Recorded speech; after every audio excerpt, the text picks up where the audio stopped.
Sorry guys, that was my fault entirely. YouTube, can you see me now? Can you see me now, YouTube? Can you see me now? Sorry about that. My fault. OBS decided I needed to press another button today to make it start. There you go. Sorry, I was just saying, like, why are you all saying I'm late? I don't get it. Yeah, just building suspense, that's what it was. Oh man, I've done like a whole little intro piece now. I'm gonna have to re-say it all, aren't I? God damn it. Just saying, if anything's gonna go wrong, it's gonna be today, isn't it? Because it's Thursday. I was making sure you're all paying attention. That's what it was. Anyway, good morning, everyone. I'll say hello to everyone again. Philip, Grumpy, David, who else have we got? Everyone else that is gone beyond the scroll. Nice to see you all. Sorry about that. OBS was being weird for me. Or Tuesday, yeah, or any other day ending in a Y. That was a nice little bunch of us here at the gates. That's nice. Who have we got flying with us? Who have we got with us? We've got Joanna in the Airbus, and there's another Boeing over here. Maybe that'll appear in a minute. That's probably Grumpy. Right, Grumpy? Hello, Albino. How you doing? Oh, I was just saying, I booked my hotel for the Bristol thingy bob. Can't wait for that. The Bristol Expo is going to be amazing. That is going to be seriously cool. Seriously, seriously cool. Is anyone else going? Just give it... Yeah, well, Joseph, that's what it is. I'm trying to give you guys, you know, preferential treatment over in Twitch. What I did say at the start is I'm using a new multi-chat window today. Not that you guys can see it, but I can see it. So it should consolidate all the chats from all the platforms into one window. Therefore, hopefully it all works. If it doesn't work, if anyone feels like their messages are being missed, then maybe it's that tool being weird. So, yeah, shout into YouTube horizontal if you feel like I'm missing you on another platform. I will try and keep an eye on the other windows as well.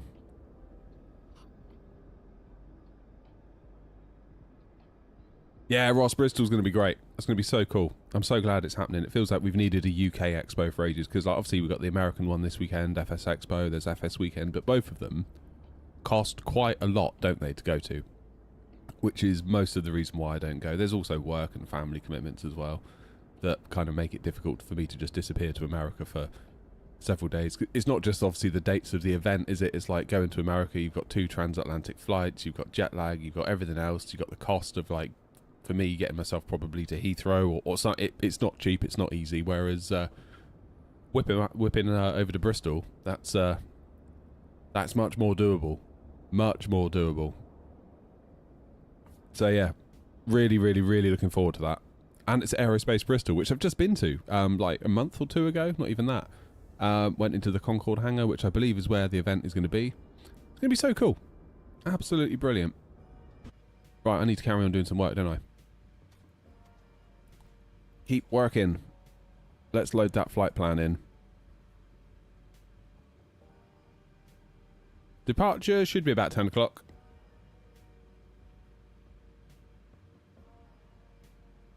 Joanna says nothing. What do you mean, Joanna? Can you not see the stream? Hopefully you can all see the stream now.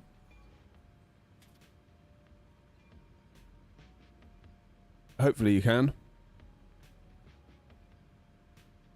Hopefully you can. Fingers and toes and all that. Alright. Zurich, Bristol, activate, execute. And we'll do perf init request.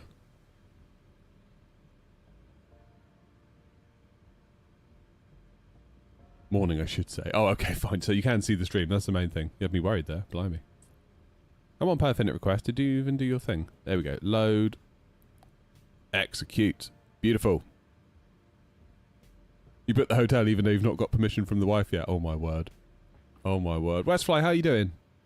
Nice to see you, mate. We're giving TikTok another try today. The last time I tried TikTok, we got banned. So, we'll give it another go today. I dared to look at a 5090 on scan.co.uk, which then TikTok said, you are promoting products that are not for sale on TikTok shop. Banned. I was like, really? So we'll give it another go. I mean, if they get their ass in their hands over it, then, well, whatever. We'll be alright. We'll live to fight another day without them. We'll be fine. Performance tool. What we doing? 2.8 for takeoff, isn't it? According to Navigraph. You got banned for Ryanair's scratch card voice. God, it's like... they don't help themselves, Westfly, do they? It's like they just need to chill a little bit. Like, I constantly get dinged for hate speech in the Airbus because, obviously, when it lands about 20 feet, we all know what it says, and then you pull the throttles to idle. I'm not going to say it in case I upset the thing. And, yeah, I get, like, these messages being like, oh, you're doing hate speech. It's like, I'm not. I'm really not. Like, it's a... First of all, in the context of an Airbus, it's a legitimate use of the word. And it's clearly an Airbus kind of, you know, voice. It's just like... God, they need to chill out. Like, really, they need to chill out. And again, you appeal it, and then the appeal gets rejected within seconds. So it's like, okay, so clearly AI has been reviewing that as well. Like, you got absolutely no hope at all. No hope at all. I'm going to do the Vebit. Have we had a Navigraph update overnight or something? Let's do the Vebit one. I've got one X-ray. I've got two X-ray in Navigraph and one X-ray in the plane. It's a new one. If I do Vebit, what have I got that matches Navigraph? I've got one Yankee. Can I do one Yankee?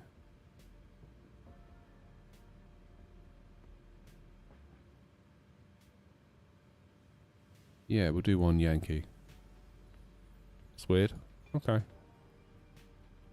We'll go with that. That'll get us out of here anyway. That's fine. New Navigraph. Oh, new nav data. I obviously didn't do that this morning. I don't fancy doing it now just in case. Yeah.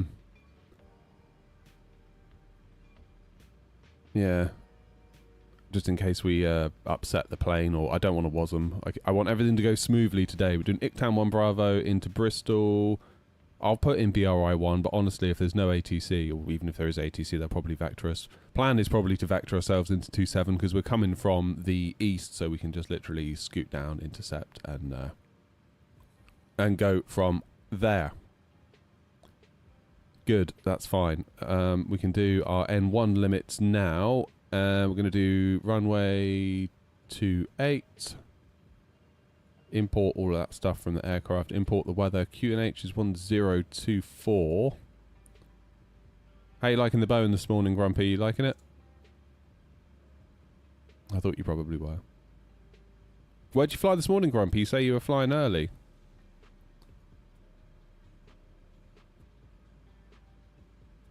Right, let's calculate that.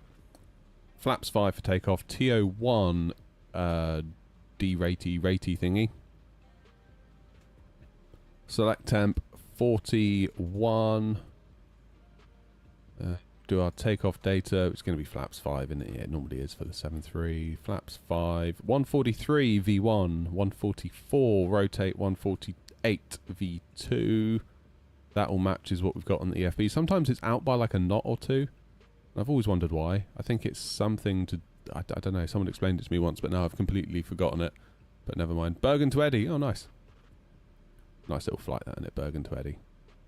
Can't knock it. You took the A343, which misbehaved. Why? What happened, Ryan? I thought you were having good luck with that one. I was thinking about trying it again myself, basically, based on your positive experience of it. Am I liking the Boeing? I love how you can't even bear to spell Boeing correctly. Oh, it's funny. Okay, that's looking pretty good. We are in a good place. Let's go up top. And I'm going to get the APU on, because that's like one less job we have to worry about. Let's get the fuel pumps on. Let's get seatbelts 2 on. And get this show on the road. Ever considered the 7.3 Max? Yeah, I saw, was it Mr. Saturday did a video, didn't he, about the new service pack for the iFly. And I never got the iFly. Just no reason, no hate or anything. Just... I was basically just busy flying everything else, busy doing videos for the channel. The moment came and went, and there was part of me that was like, but I've spent quite a lot of money on the 7.3 with PMDG. Do I really want to spend that same amount again for a variant of something that I already own? That was like That's what stopped me. But I think maybe we'll look at it with SP1. And then once I've got it, I can also do a livery for the VA, because I know some of you guys like to fly it as well. So we can do that as well. We can do that as well. Still not sure about the 380 for Mini. For me personally, like, I don't even fly the fly-by-wire A380, and it's yeah, it doesn't naturally suit where I would fly generally myself. So I don't know. Let's put 148 in the speed. Yeah, I'm generally not a big old long hauler, as we know. What am I doing? Initial climb 7,000 for the SID. Needs to be above 7. Can do that. Put 7,000 in. What am I cruising at? That's another question, isn't it? What am I cruising at? We're going up to 380. We'll put that in up top. 380. And Bristol, what's the elevation for Bristol? It's quite high at Bristol, isn't it? 600 feet, yeah, or 601. We'll call it 600. And flies like a marvel. What's that, the 343? So what happened? Oh, you mucked up the ideas. Plane didn't say anything, but kept saying, oh, fair enough.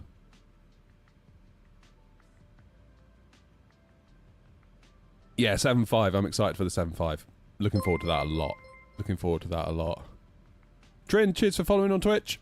Thank you, thank you, thank you. See, now I've said the word Twitch, TikTok's probably going to shadow ban me. Wouldn't be the first time they've done that either. Never mind. Who's releasing the 7.5? Bluebird. Bluebird did in 7.5.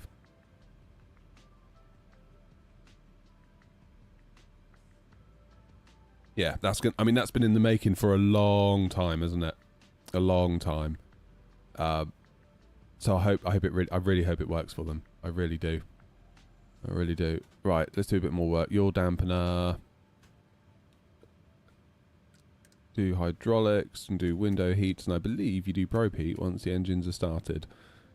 It's been a minute since I've been in this thing. You forget, honestly. You really do forget. I look at people like Gav, EasyJet Sim Pilot, and I sort of envy him, because he can just fly the Phoenix all the time without people questioning it, because of course it's EasyJet. It's like, there you go. And every time I switch around planes, I'm always like, for like the first like half an hour to an hour, like getting used to it. Voice recorder. Where's voice recorder? Forgot where that is. Don't tell me. See if I can find it. Voice recorder. There it is. Come on. Why would it click? Now it'll click. Weird. Very weird. Yeah, there's something very nice of just being able to like master one aircraft. I definitely feel like I'm probably best in the Phoenix family at the moment, but then of course I fly it so much. This, I would say, I'm a little bit on the ropey side, and the 777 even more so, I would say.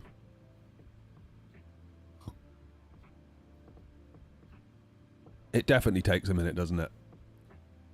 You're mostly in the 7.3 Westfly, fair enough. Yeah, everyone's got their favourites, haven't they? Everyone's got their favourites. Right, what time are we at? 9 minutes to 10. We're making good time. We could even maybe get GSX on the ball and ask it for a push and a start. Simbrief A320 doesn't match. What? Simbrief okay, thank goodness. Oh, there's a hotfix. I'm not doing that now. I'm not doing that now. Ryan, I'm still surprised you don't, given how much you love the 777, I'm surprised you really don't like the 7.3 as much. I like the 7.3. I feel like it keeps you busier as a pilot. And like flying it. Things like that. I'll do the brake to RTO once I've pushed back normally. I do like the 7.3.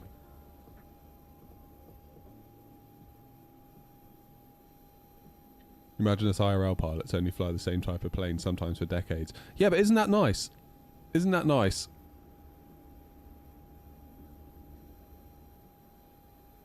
And again, like if you decide you want to change, that is an ordeal, isn't it? Like you've got to do type ratings, you've got to do all this stuff.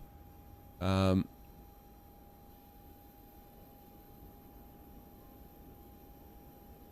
do it before push, do you? I've never done that before. Interesting.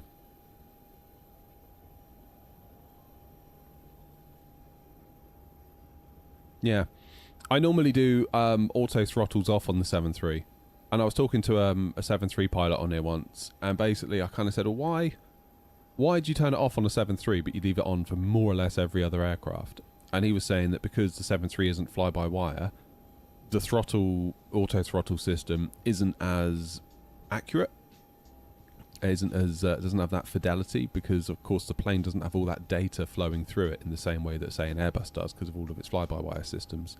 So oftentimes it's easier just to do it yourself, which kind of makes sense. And for me as a lowly simmer, it's kind of just more fun to do it yourself as well. It's just like another thing.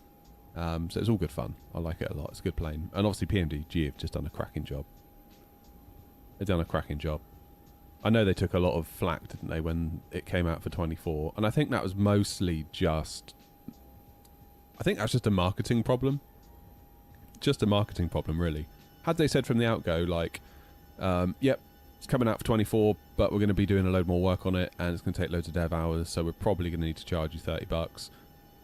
There'll be, obviously, people on Reddit will complain, because that's like a prerequisite for going onto Reddit, isn't it? But I think most of us would have been like, yeah, it's expensive, but PMDG generally is not cheap, is it? And it's good stuff, so we'll pay it. But the fact they said it's going to be a couple of cups of coffee, and then it was 30 quid, I can see why people got mad.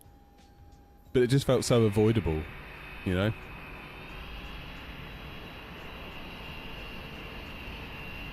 Felt so avoidable.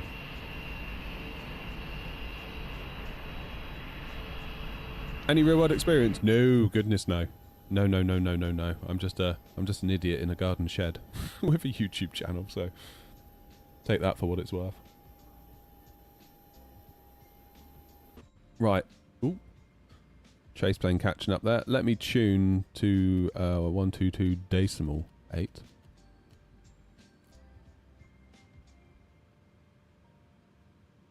Zurich traffic NR 869 Echo, radio check. 555. Thank you.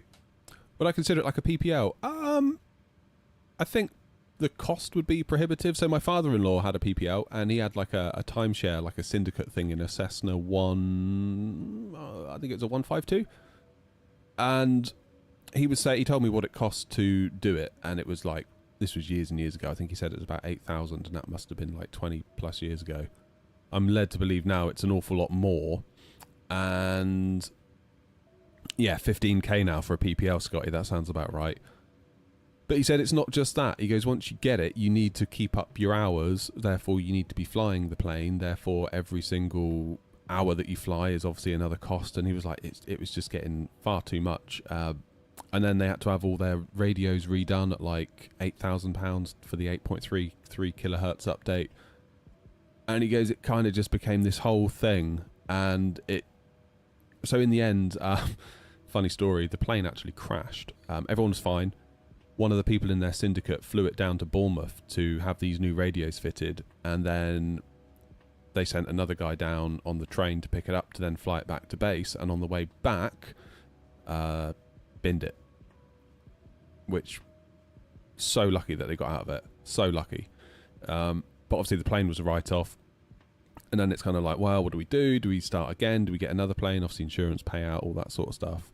And in the end, he was like, you know what? Maybe this is just a good time to call it a day. So he now flies a paramotor, which is essentially, for those that don't know, you have like a wing, not dissimilar to a parachute, but it is obviously more of a wing than a sail. And you basically strap a lawnmower engine to your back with a giant fan on it. And you just sort of hang from it and fly around, pulling little things with your arms. And he says he enjoys that so much more. He goes like you feel like you're flying, like not the plane is flying and you happen to be in it, like you are flying. And you can just basically, if you know a friendly farmer, just like take off from their field, fly around, have a nice day, and then land. He goes, it's just so cool. And it's cheap. Like a paramotor is like, by comparison, it's like pennies on the pound. It's very, very cool. So yeah, he's all into that now. And good for him, really. TikTok has redeemed itself. Well, it's whether have I redeemed myself. As long as I don't talk about anything that's for sale. Traffic N164 Delta pushing back stand Bravo 37 back onto the Alpha apron, Zurich. Bravo 37. Where's 37? That's right next door to me, isn't it? Right. Anyway, GSX. Push. Departure clearance requested. Waiting for... Oh, I need to get rid of the GPU. Of course I do. I knew that. Right, let's take power from the APU.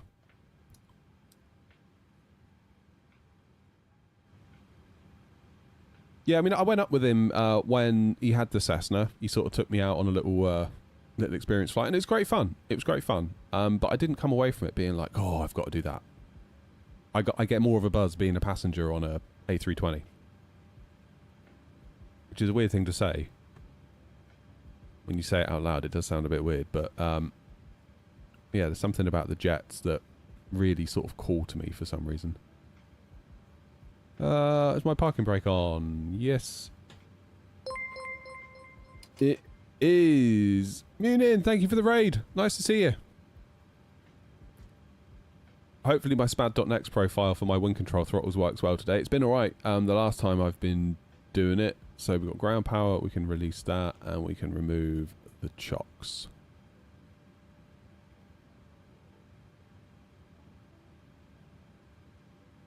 Use the plane's own stairs. No. Why is it trying to load me now? I think this is what went wrong last time.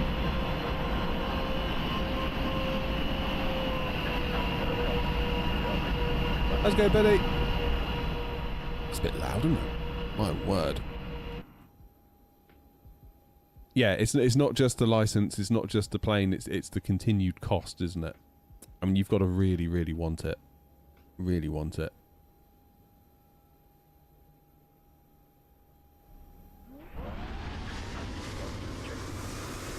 Come on, GSX, sort me out.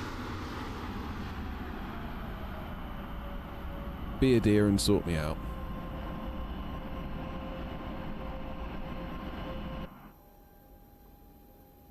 I think what happened when that plane got written off, there was one guy in their syndicate that was just like phenomenally wealthy. And I think he proposed, why don't I just buy the plane? And then you guys, if you want to fly it, we just agree an hourly rate and then you just pay me for that. So I think that's kind of what some of them did. But yeah, I think my father-in-law was just like, you know what? It's been a thing, I've done it. And he just got super into paramotoring, which is very cool. Look at this, it's the Zurich takeover.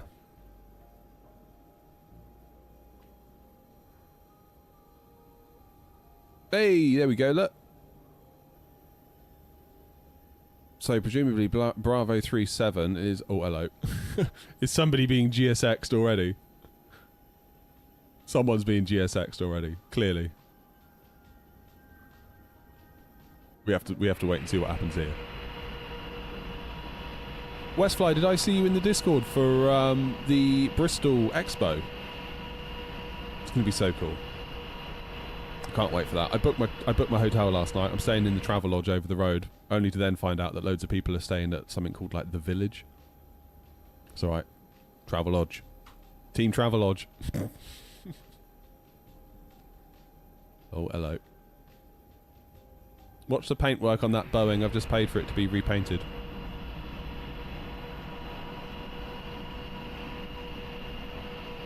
Gutted, Westfly. Gutted.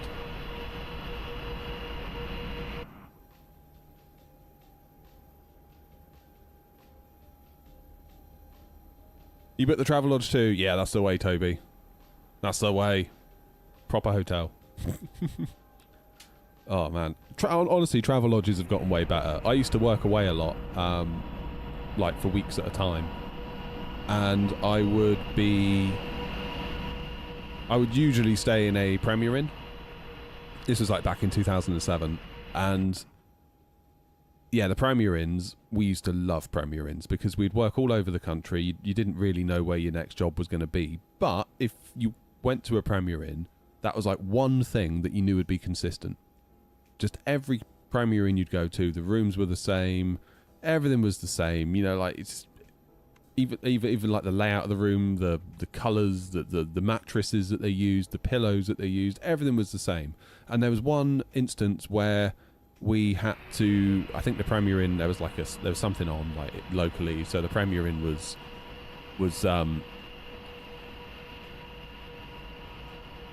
the Premier Inn was fully booked, and we had to go into the Travelodge, and it sucked. It was awful, and we were like, we're never staying in a Travelodge ever again. But I'm sure they've gotten way better.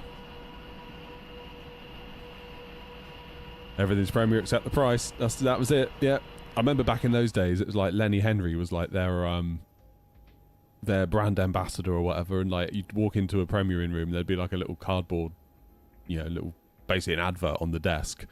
And it'd be old Lenny looking at you. Joanna, what you need to do, go into SimApp Pro and then tell it to control the left RMP, because I think by default, if you look at the overhead panel, it'll be controlling that one.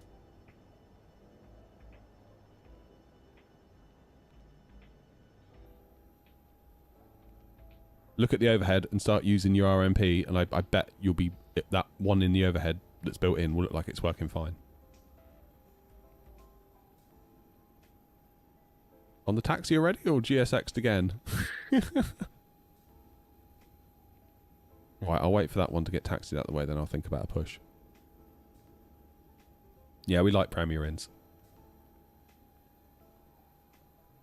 Like, somebody was saying about the price being a bit much, like 60 quid a night, and I was like, well, I mean, I remember in 2007... Zurich, traffic, N164 Delta, taxiing to Alpha 1 via Foxtrot and Alpha 4 runway 28, Zurich.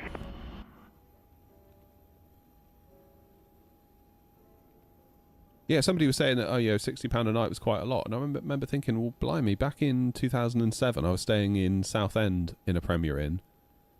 And that was 60 quid a night back in 2007. So nearly 20 years on, it's not a bad deal.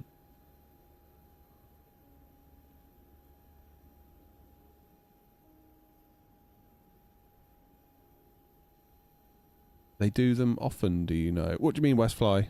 Do what often? The expos? Morning, Steve. Steve, I'm back on TikTok. We got in a bit of trouble with them last time. I don't know, Westfly. I mean, this is like the first one in a while.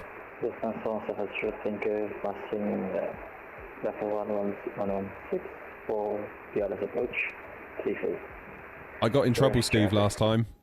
I dared to show a 5090 on scan.co.uk, and I got told off for promoting products that were not for sale on TikTok Shop. Naughty me. Zurich traffic, NR 869 Echo, stand Bravo 69, pushing back, facing west on November, Zurich.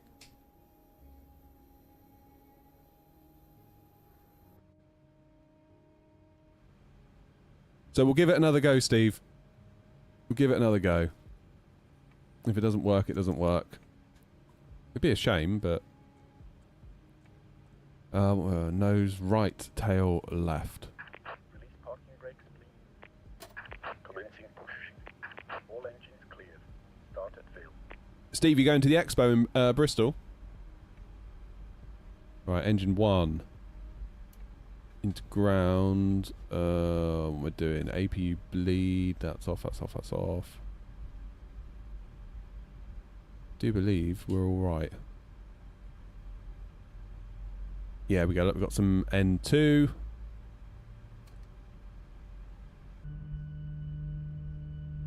Soak up the sounds.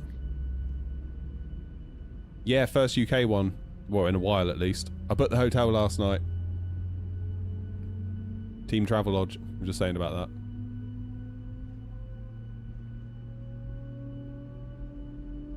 Oh, Boris did a job on this, didn't he? Boris, you legend.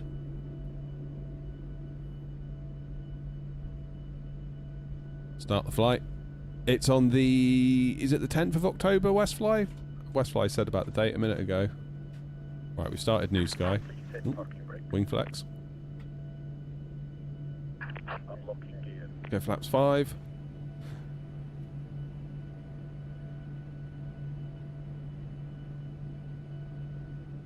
Yeah, it's super weird. I was there just like a month or so ago at Aerospace Bristol.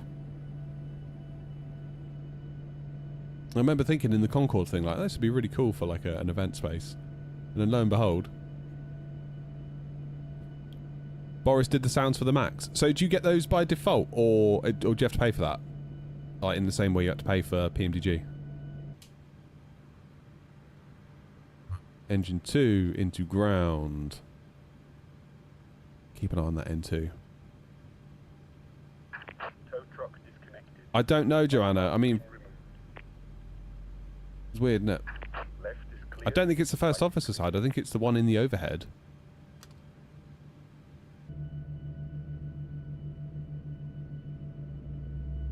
They're included. Nice. There you go, Westfly. Steve sorted it out for you. You say the whole family's coming, didn't you? They'll love it.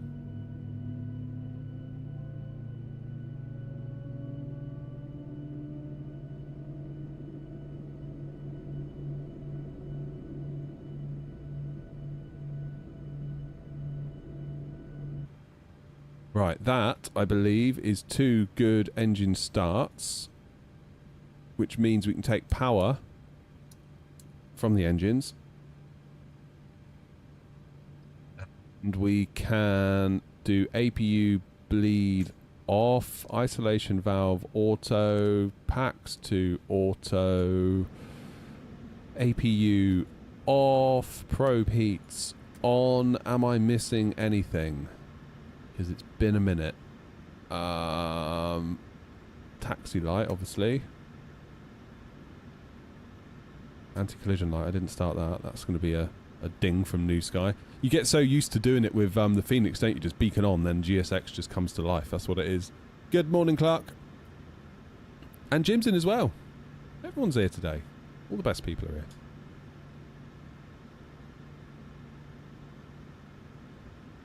Right, I do believe we are in a good position. Should we arm our nav? Oh, we need to do flight directors first, don't we? Of course. God, honestly, if you don't use it, you lose it. All this knowledge of like planes and stuff. Like back in the 2020 days, the late stage of 2020, I was in this plane constantly. Felt like I knew the thing backwards, but now I'm just like, what? Craziness. I just want to have a quick check of my transponder, actually. Wherever that is. Make sure I'm set to exponder, which... How do I tell which one it's set to? Yeah, it's set to exponder, that's fine. But I do want to set my squawk to 2000, not 1, 2... I wish they'd default it to 2000, not 1, 2, 3, 4. That'd be helpful, wouldn't it? Beautiful. Right, my taxi is going to be November, Foxtrot, and Alpha. Zurich traffic air 869 Echo, taxiing to holding point Alpha 1, runway 28 via November, Foxtrot, and Alpha, Zurich.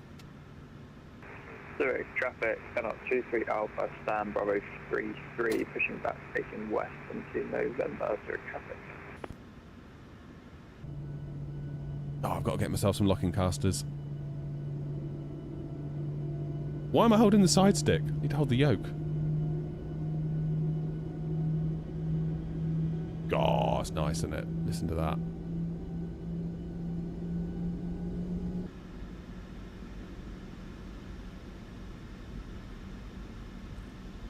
Recall is checked. 07 traffic distance, LSF and 07 goes on a course, runway 341 miles. Burst right onto Foxtrot then.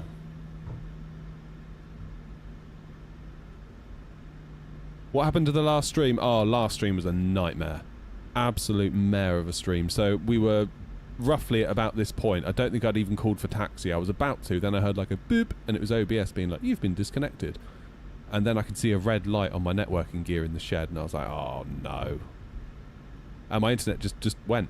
And it must have been out for a good 20 minutes, half an hour. And I came back into the house. My wife's like, what are you doing in here? I thought you were streaming. I was like, yep, the internet's died. She's like, oh yeah, I thought my laptop was being funny. I was like, right, okay. So that was the whole thing. And by the time like it'd come back to work, like the sim had obviously crashed. The sim came up with that screen being like, you've lost internet connection, which I had. I was like, even if there's no point restarting now. Everyone's probably, you know, the momentum had gone, let's put it that way. Everyone had probably gone off to bed or gone to do something else, and I'd have had to restart at the gate, and I probably wouldn't have been done till like midnight. I was like, no, I'll edit a video. So I edited the video which explains how the virtual airline works. I've been meaning to get that one done for ages. I've wanted to make that one for a while now. I can't imagine it will do crazy numbers, but it will be a useful resource to have, because we get a lot of questions about the VA. Yeah, how does this work? How does that work? People not fully understanding. Hello, mate. There he is, look. Not fully understanding various bits and pieces to do with the virtual airline. So make a video, and then we can just kind of point people to that. And it can help them out, hopefully.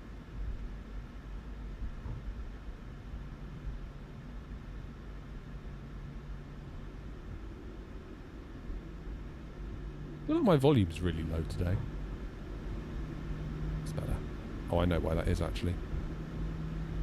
Hi from Puerto Rico. Nice. That must be early for you. Seth, we're doing Zurich to Bristol.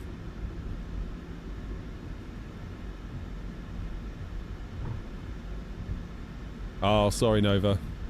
Yeah, it's an absolute nightmare.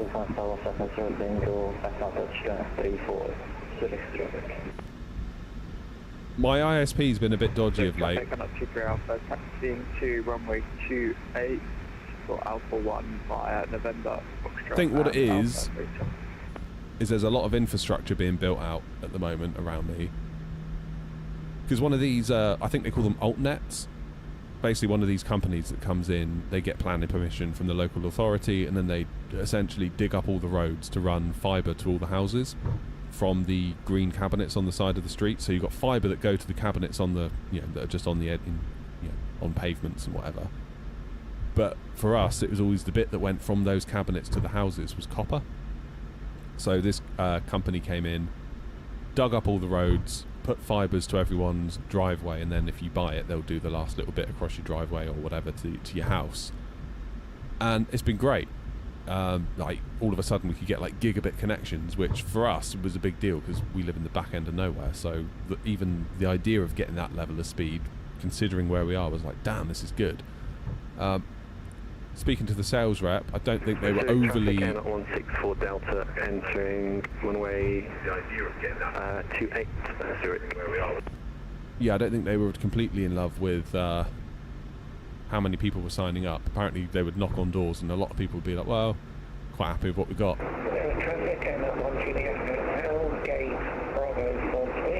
Cheers, Phil. Phil, did I see you in that Discord for the Bristol event?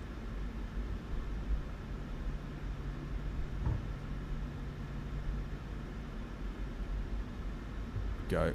Right, I'm going to hold Alpha 1. You joined today? Nice. Yeah, I thought I saw you. It's going to be so cool, isn't it? Can't wait for that.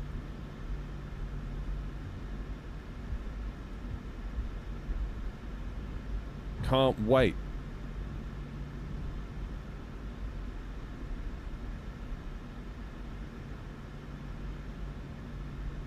What headphones have I got, Dan? I've got the Sony... Oh, God, their names are so... Is it the XM4s? The noise-cancelling ones? When I looked at buying them, the XM5s are out, and all the reviews of the XM5 said they're good, but the only problem is that the XM4s still exist, and they're also good, and they're way cheaper, so I got them.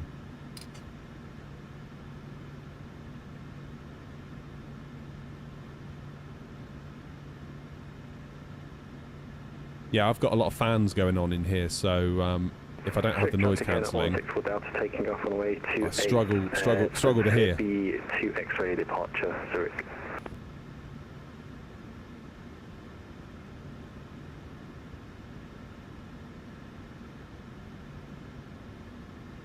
So that 7.3 that you can see on the runway is actually a FSLTL model. We're not in FSLTL yet, but I've downloaded their development branch from GitHub, which means that we can see ourselves at least.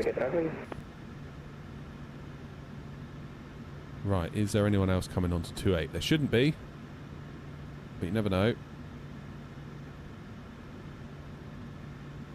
Zurich traffic via Alpha 1, NR 869 Echo, lining up runway 28.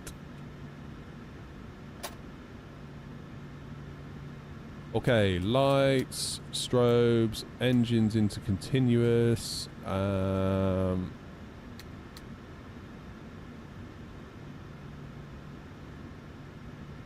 the transponder on. To Tara. And we need to start the clock. Where's the button for the clock? Where's the button gone? I'm being really dumb. I'm sure there used to be a button.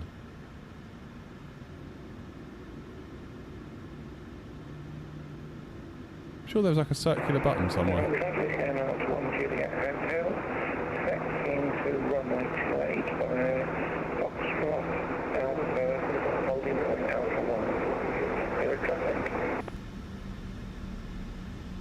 On the clock itself. Bruno? There we go. I'm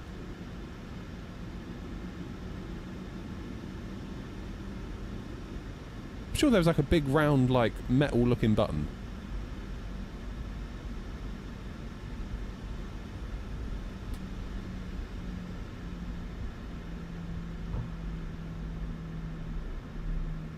Bit heavy on the brakes there, weren't we, boy? Come on.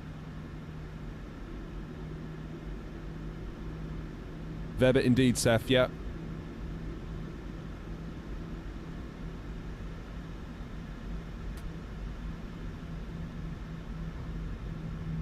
Zurich traffic in at 164 Delta, airborne, climbing 7000 on the Verbit 2X, ready departure, Zurich. Can I buy you an Xbox? Probably not. No, Jasmine. Dreadfully sorry. My word.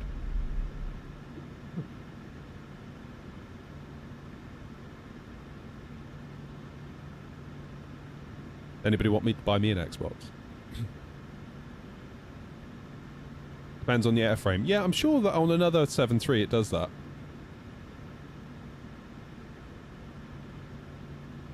There is on some 7.3s. Maybe it's a livery config thing then, with this livery. I'm sure with a different livery I've got, it does that. Yeah, Charlie, it's PMDG. Sea traffic will be straight in November and Tango 54, push and start to Tango facing north. Give it another 30 seconds and we'll go. We're on Flight Sim 24, Emmanuel. I'm fully onto 24 now. I don't think I've used 2020 in months. Once Chase Plane came over, once PMDG came over, once we had the BFU update, it was kind of like, I feel like I'm probably done now with 2020.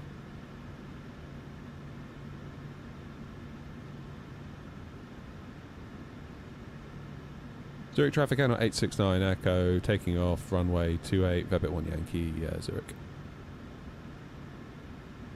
Right. Let's listen to those engines spool. Bit forward yoke pressure.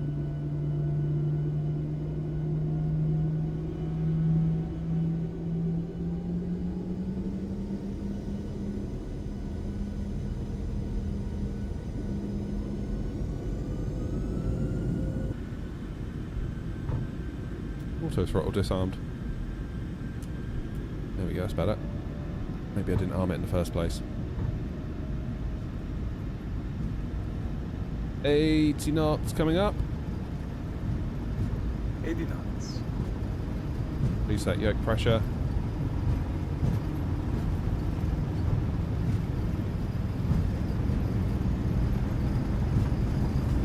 Zurich traffic via Alpha 1 and up to ground V1, way 28 Zurich traffic.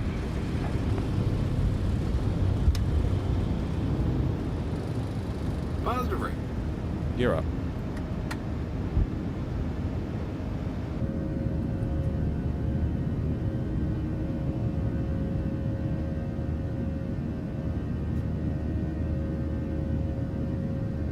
I tell you what, Zurich is pretty, isn't it? I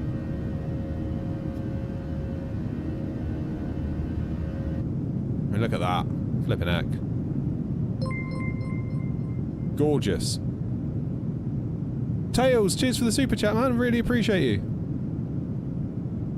Thank you so much. Alright, flaps 1.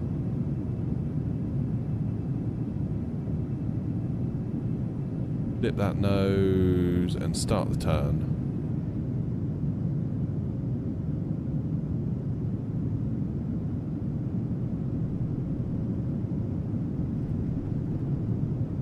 Keep that back pressure up.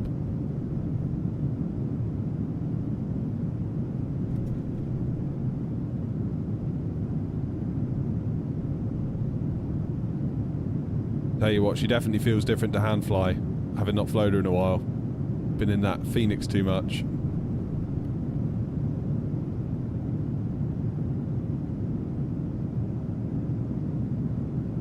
Look at that. This is why we come to Zurich. Zurich traffic, ANR 869 Echo, airborne out of 28, passing 4,700.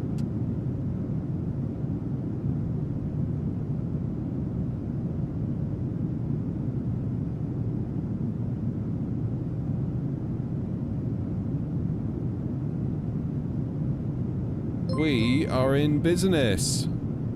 Ruben, thank you for the follow. Thank you, thank you. The traffic Gilbis 33 November, taxi at holding point Alpha 2 runway 28. We've got a bit of rain as well now, look. Foxtrot and Alpha.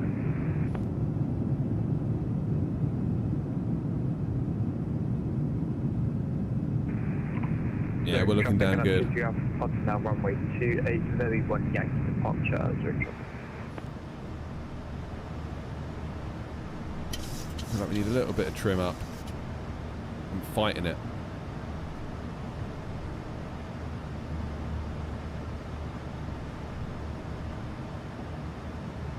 Beautiful.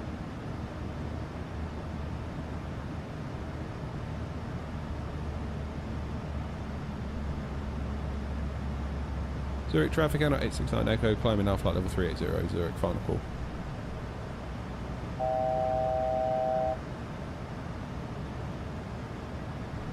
Under pressure. I'll tell you what, I'm going to put the autopilot on a minute.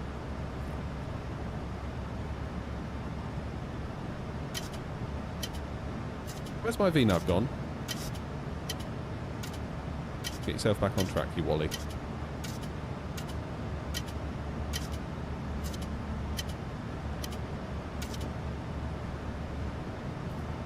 DND1. Now we're in business. There we go. Can lose these. 380.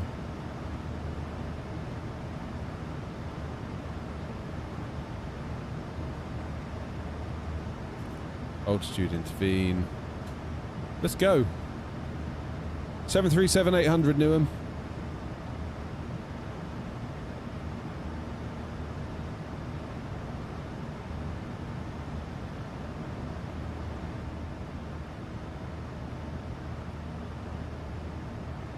Right, top panel, let's get the lights off, engines out of continuous, and I'm going to get the anti-ice on just for a minute because we are in the cloud.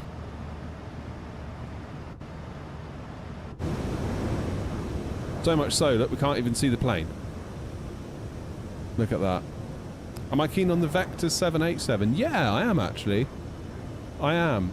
It's been interesting hearing what the community's got to say about it. There's almost like an inherent distrust with plane devs at the moment, it seems.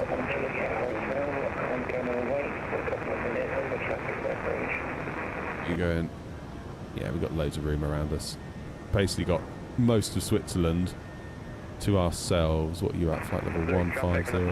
Airport now, passing 4,500. Climbing 10,000. You're at 15.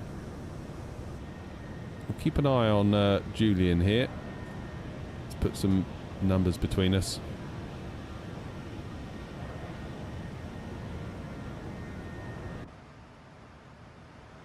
Look at that. Let's do altitude hold just for a second. I'd like to do that just so we get clear of Julian. Is Julian descending though? Okay, let's do level change in that case.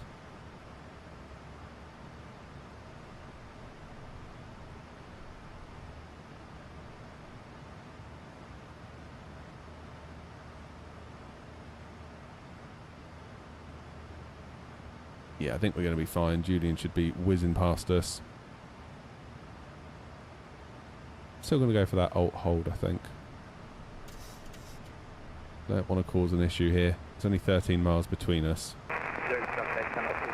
It's at 14. I'm at 12.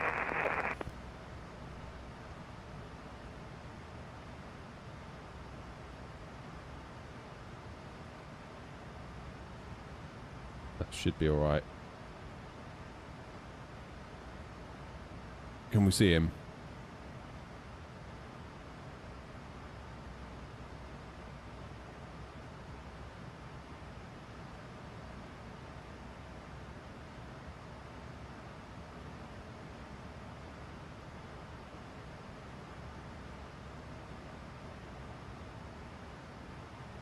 Five miles.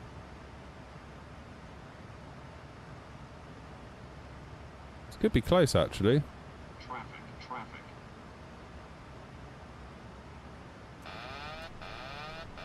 Let's whiz ourselves up a little bit.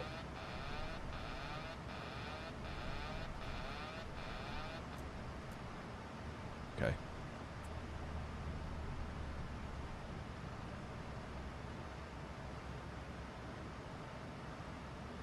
Fine. Right, we can continue on. Past now. Maybe should have carried on with the climb there. Misjudged that one. Yeah, I don't know about the Vector 787. It would be interesting. Probably not Jasmine, no.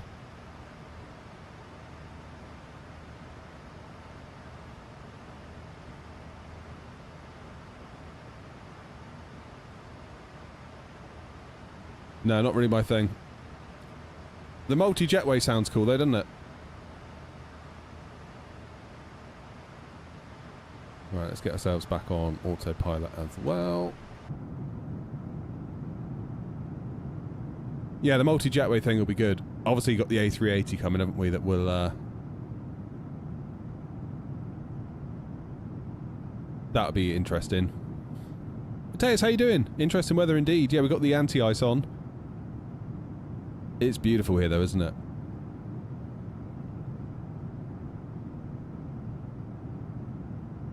GSX is everyone's favourite right now. Yeah, I do like GSX when it works. It always feels like a bit of a roll of the dice sometimes. You never quite know how your stream's going to go. Never quite know. Look at those clouds. The GFX thing is good as well. I'm enjoying that. Welsh Dad's in as well. How you doing, Welsh Dad? Are you excited for Bristol? I can't wait for Bristol. Mateus, have you heard about the Bristol thing? The expo. You guys should come over. Have a little PMDG booth. That'd be so amazing. It's so cool that we're getting a UK one. It's always felt like, for me personally, like even travelling to like Lelystad or wherever it is for FS weekend, FS Expo is completely out of the question. Like transatlantic flights, work, family, it's a real ask to get to that, really. But going over to Bristol, much more doable. It's just really nice that we're going to have something in the UK. Because it feels like that's been missing a little bit, doesn't it? Hopefully they get some good interest from exhibitors. I think they're going over to Expo this weekend, aren't they? And... oh, Julian, it's all good. I was trying to avoid you I was in the middle of my climb and I levelled off and I misjudged it, and it turned out by me levelling off I actually caused the problem. So my apologies, Julian. Not your fault at all.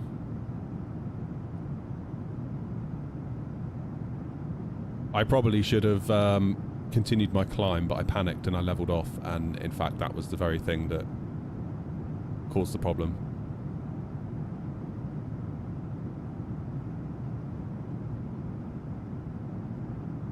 Morning, Fox. Can I show my settings? Probably not while I'm streaming, no, because I'll have to go out into the menu and stuff. When you look at that Discord, the majority of flight sim content creators are in the UK.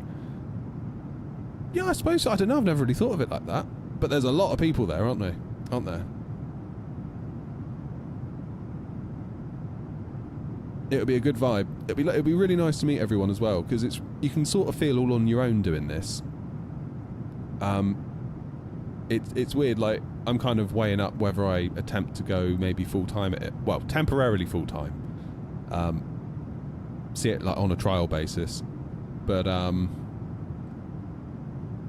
one of my concerns is actually, and I was talking to Clark about this last night, is that would I go, like, a bit stir-crazy? Because I would be on my own all week. All week. Like, I'm in a shed, garden shed, with no windows. Like, I lock myself in here. And, you know, it does make you think. You sort of think, like tomorrow I've got to go to work. And I know that I'm going to be going into work tomorrow being like, I wish I could be streaming. I wish I could be making that video that I need to edit. I wish I could be doing this. I wish I could be doing that. But there is part of me that actually feels good for having gone to work and seen people and, you know, have a laugh with your friends. And, you know, it's all part of it, isn't it? So, yeah, something like Bristol would be amazing for that. Actually sort of, you know, meet these people like that you see on your screen as usernames. Like, I've never met anyone from this community, really. Like, spoken to you loads in this form. Yeah, it's really interesting. There was one creator that I used to follow. What was he called? What was he called? It wasn't like Average Dad, it was... Basically, it was like a tech creator, and his whole angle was, I'm not a tech genius, and if I can figure it out, you can figure it out. And he went full-time, and he hated it. He was like, no, I'm applying for jobs, I can't do this, this is torture. Absolute torture. So, maybe it's a case of be careful what you wish for. I'd need to set some boundaries, because I'm terrible. I'm absolutely terrible at setting boundaries. Like, I've tried to make a rule now that I don't do any work on the channel on Sunday. Like, zero. In fact, my wife told me off on Sunday because I opened up my laptop and she was like, you're not about to do work on the channel, are you? And I was like, no, I was just closing the laptop.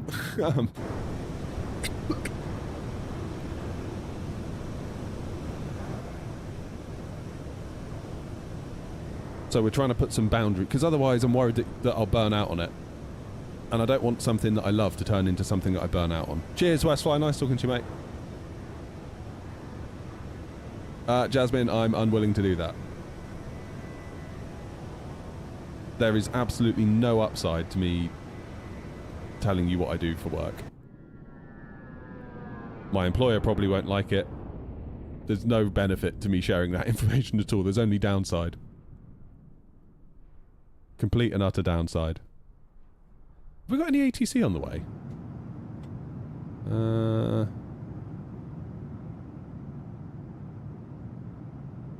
Let's put some miles in between myself and Tom. We've got Paris control, London controls on, and lo and behold, crickets at Bristol. That's all right.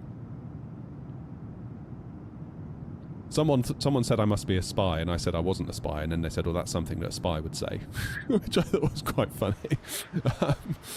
But yeah, once again, I'm not a spy. I'm getting the same yoke. It's out for delivery right now. Do I recommend those checklists for 40 quid? Checklist for 40 quid. I'm not sure what you're referring to, Tim. The checklist for £40. Clark, you want to take me to Nando's? Oh my word.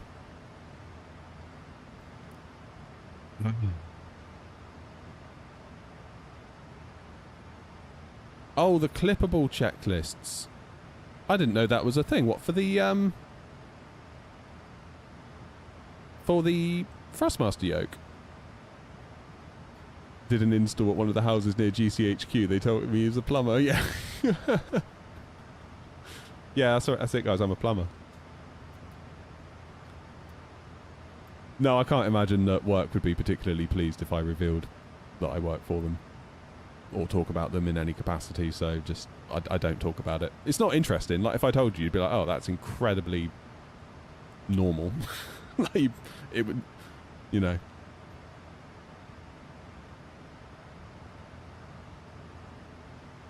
I didn't know that, Tim. That's interesting. That's quite cool, that. There you go, Shark says, sounds like something a spy would say. I'm not a spy. I am not a spy. Promise you I'm not a spy. Thanks, Tim. Yeah, I'm giving TikTok another try today, Tim, because we got in trouble with TikTok because I was looking at 5090s on the internet and they told me off for showing products that were not for sale on TikTok Shop, and they banned me for a little while. And then I just got grumpy and I was like, oh, I'm not going on TikTok. And I sort of still do feel that way, but then I do like the community there, so it's like, what'd you do? You joined the Airnot VA yesterday. Amazing. How did they find out? What's that, Welsh Dad? How did they find out I was looking at products that weren't for sale on TikTok Shop?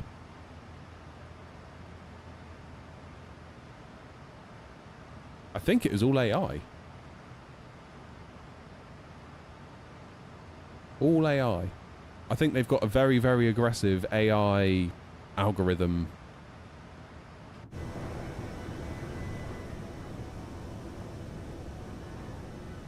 Yeah, it was live. It was while I was live. I was, we were just talking about it. Someone said, like, oh, have you seen the price of 5090s? And I was like, oh, go on then, let's have a look. So I pulled up a browser.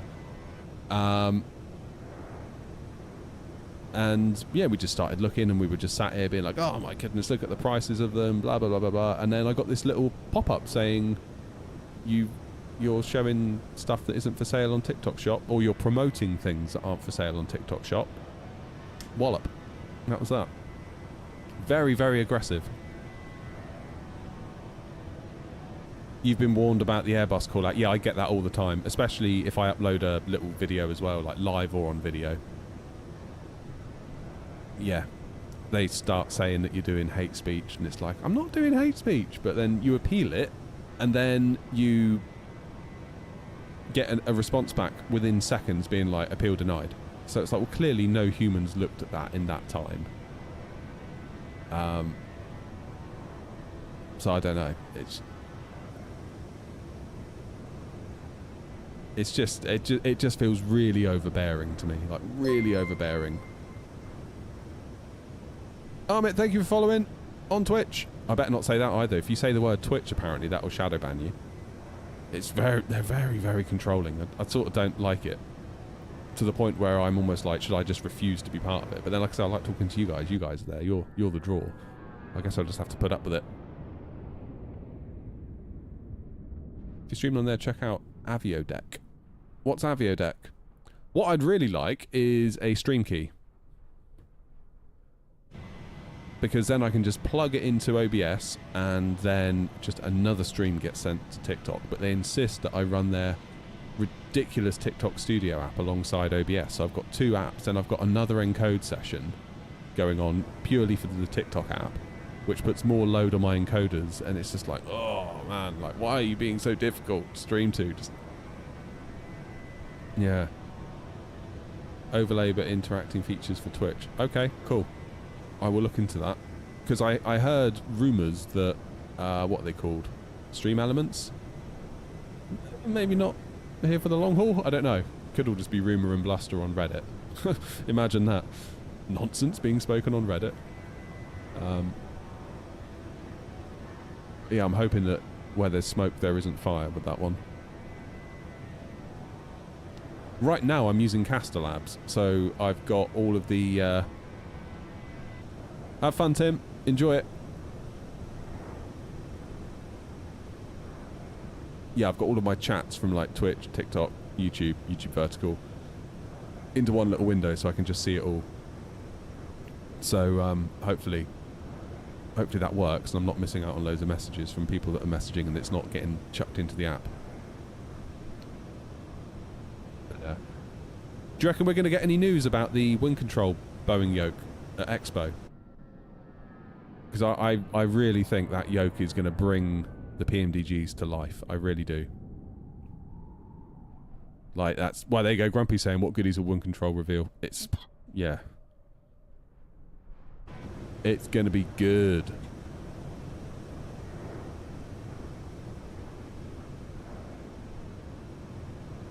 Right, what's Tom doing? 382. What am I doing? 388. Okay, that's fine. You enabled rebar last night. Nice. So that's called... Isn't that sort of branded as SAM on AMD? Because you're on an AMD GPU now, Ryan, aren't you? System addressable memory, I think it's called. It's basically rebar, but AMD's flavour of it. Yeah, I hope we get some sort of... What I'd like from Wind Control this Expo is the announcement of the tiller. Well, they've announced it. The release of the tiller, or a date. And... it'd be nice to get some dates on that yoke. And also some more info on the overhead. Those are like the big three for me, I think. Because I really believe those the Boeing yokes from Wind Control, the force feedback ones, are going to just...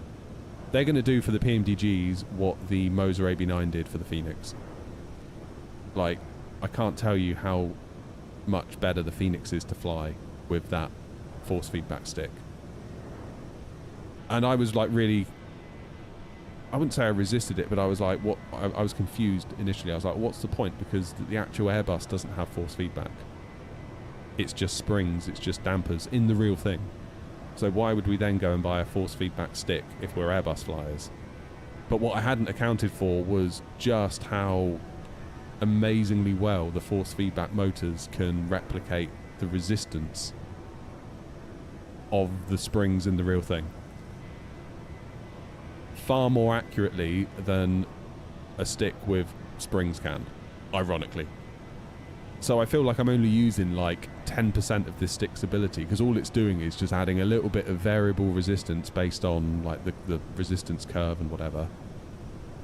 Doing no force feedback whatsoever. So we've got this like incredible stick here that's just basically having a little bit of resistance added to it. But it is the perfect amount of resistance. It's so good.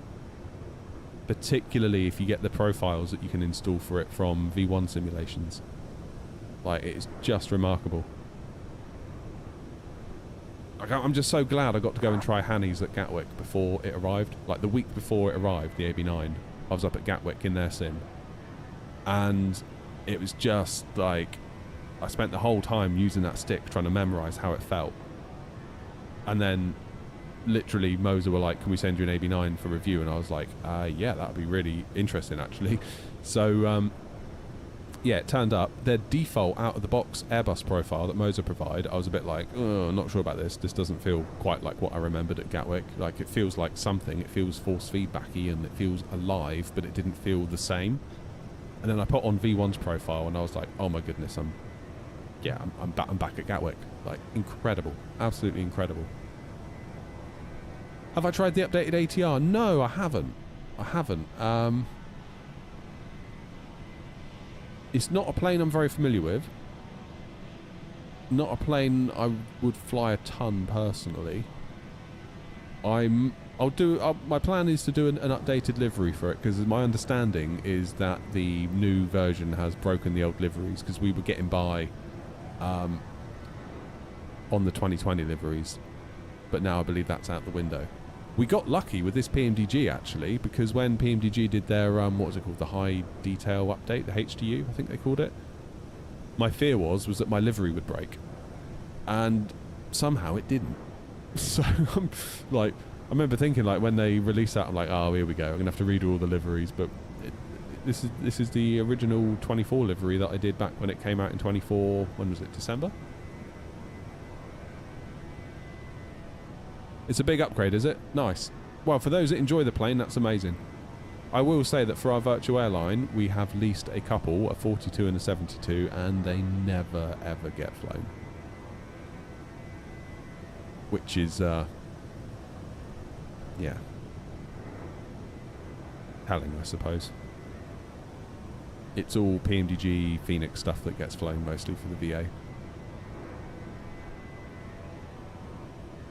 Giving you 30% better CPU performance. What's that, the rebar stuff, Ryan?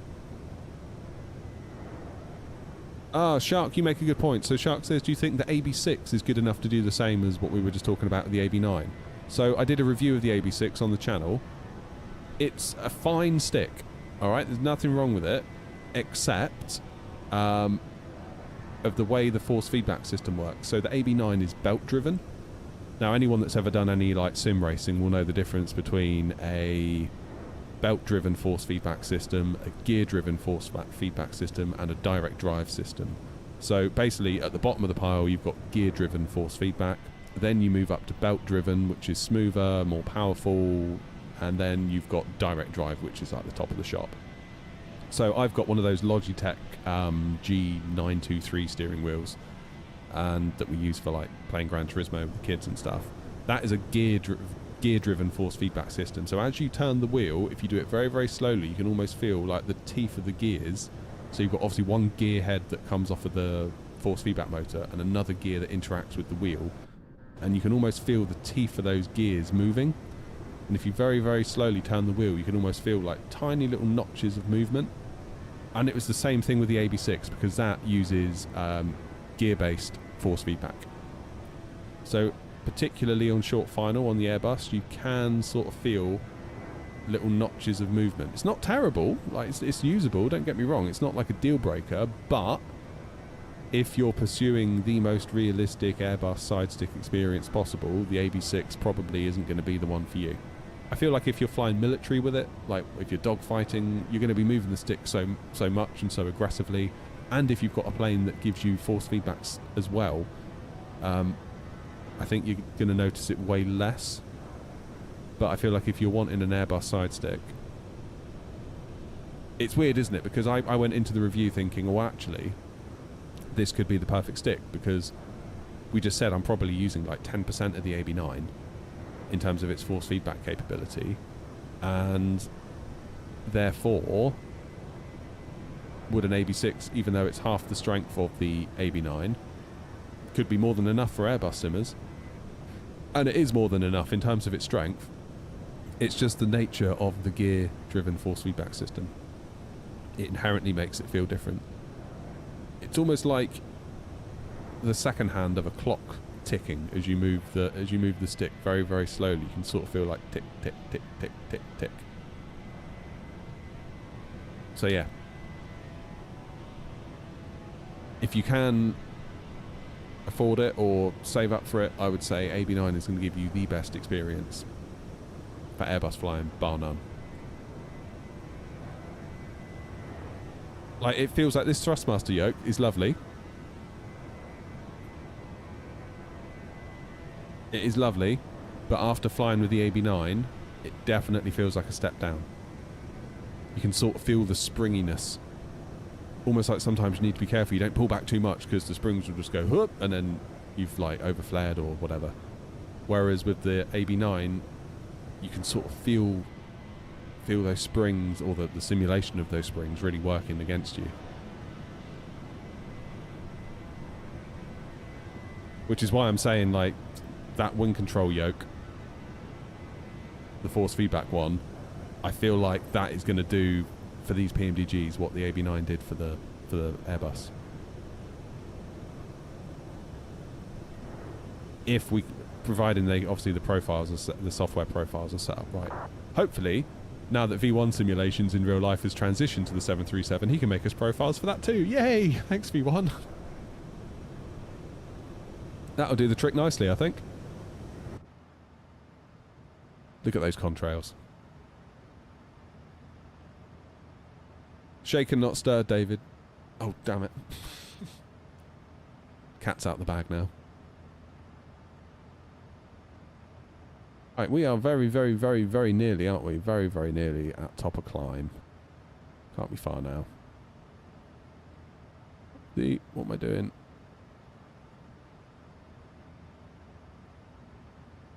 Yeah, 10 miles out.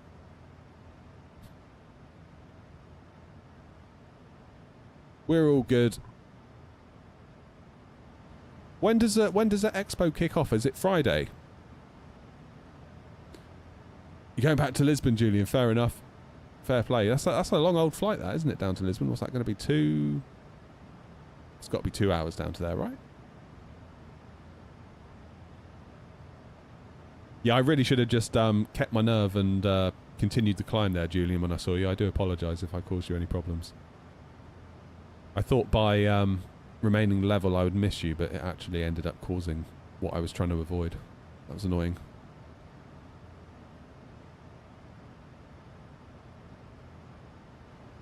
I mean, of course, Wind Control are doing their sticks as well now, Shark, aren't they?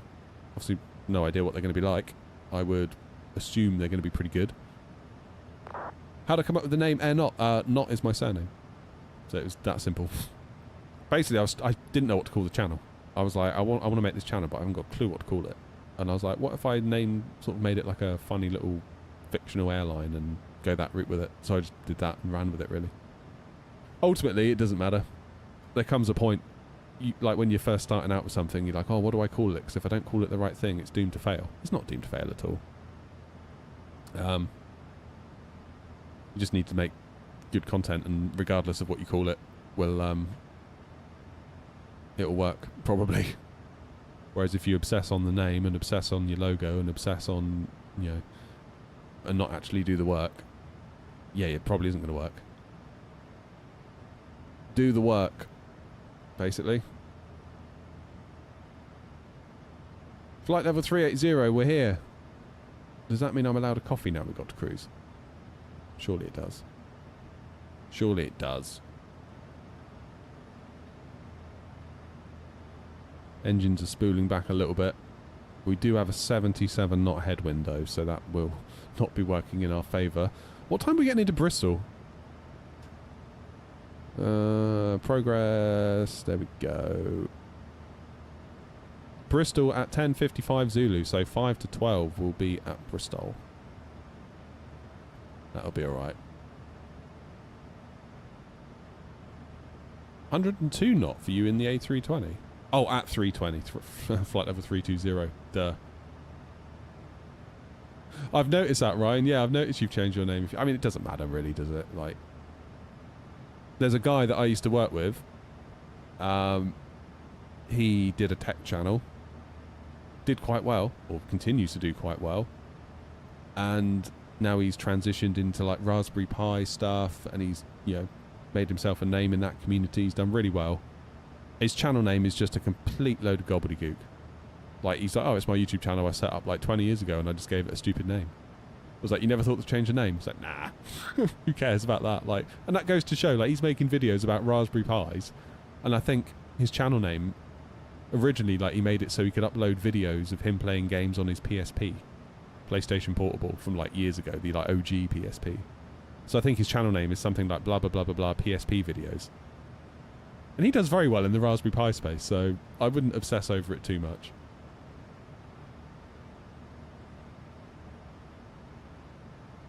Soon to be Ryan UK. Oh, surely Ryanair, that would be the one to do, Ryan. Mind you, I don't know what Ryanair would think about that.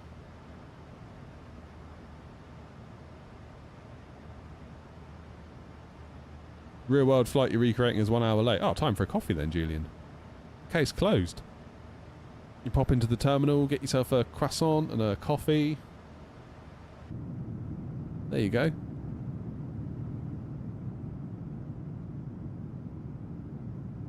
Done. Ryanair. Yeah, I think Ryanair might have an issue with that channel name.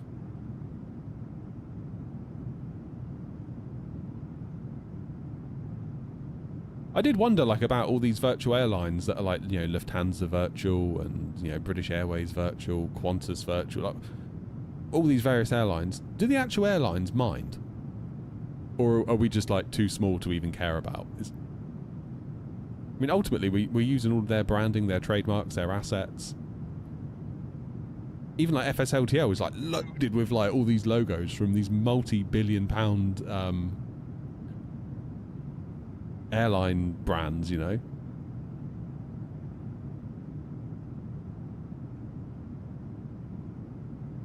Don't know. It's a funny thought, isn't it? Toblerone, there you go. Yeah, Julian, nip in and get us all some Toblerone, will you? Divert to Lisbon for a Toblerone to meet Julian.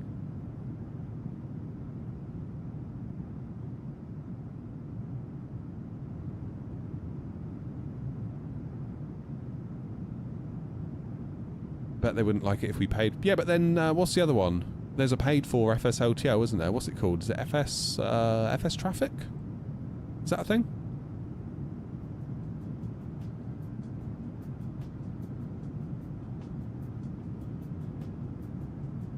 I'll say this now, I've never really liked Toblerone.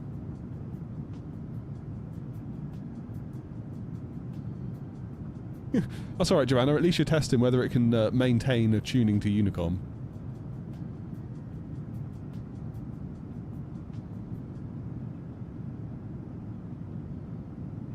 Just make sure it doesn't detune itself.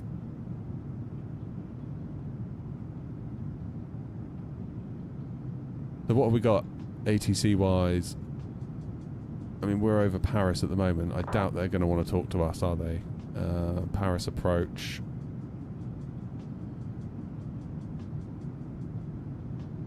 London control's gone.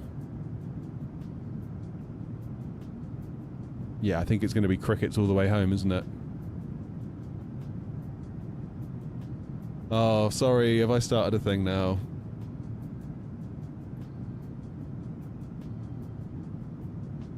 Clark wants me to go and get a Nando's in Bristol. I don't get Nando's. Honestly, I don't get what the fuss is about with Nando's. Massively overrated. Massively overrated. Remember some friends were like, oh, you got to come to Nando's. I was like, I've never had a Nando's. Like, oh, you'll love it. Nando's is brilliant. It's amazing. I went in there. I was like, what the hell is this? It's like KFC on a plate and I'm being charged double for it. Great. Oh no, but there's sauces. Oh, great. Sorry. Forgot about the sauce. Obviously that changes everything. Don't get it.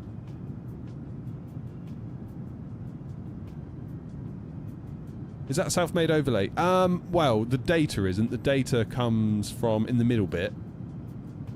You're talking about that bit up there, Phil. So the data comes from what's it called? Sim Toolkit Pro. But the default layout it gives you I didn't really like, and it also made you look like everyone else. So I took the data and I brushed off my web dev skills and did a bit of HTML, CSS to lay it out. And on the Twitch, YouTube horizontal stream, I've got like a little ribbon that goes across the top, and that again is the same data but custom laid out. Nando's were good years back when it was cheap. But it's expensive now. Everything's expensive now you go out to eat, isn't it? Everything's so expensive. Like, yeah. So expensive. Like, you got to feel for the restaurants and the pubs and everything, because if people can't afford it, like, they're gonna not survive either, and that sucks. What do I use for my pop-out panels? Pop-out manager. HTML CSS before AI made it trivial. I know. I often wonder about the guys at my old web dev job. How much of their job now they're just using AI for. Because they'd be mad not to. They really would be mad not to.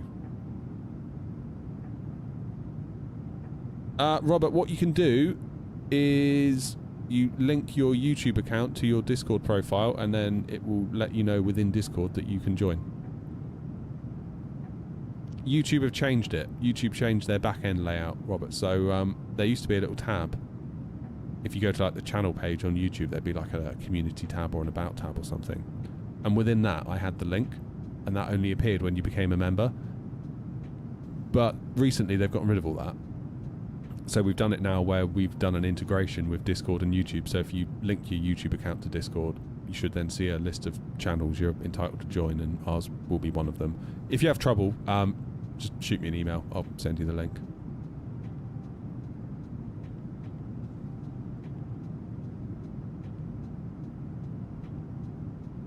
That's fine, Julian, but not before you go in and get the Toblerone.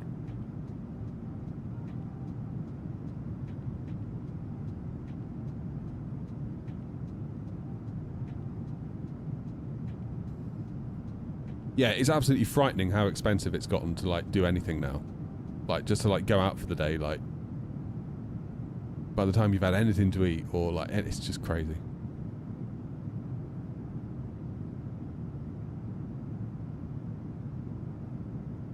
Good old Weatherspoons, eh? What's this? I'm just looking on the back end of YouTube. It's telling me to start a goal. Start a goal. Goal amount. 10 super... So it wants me to set a goal of 10 super chats of teal and higher, which is around £5.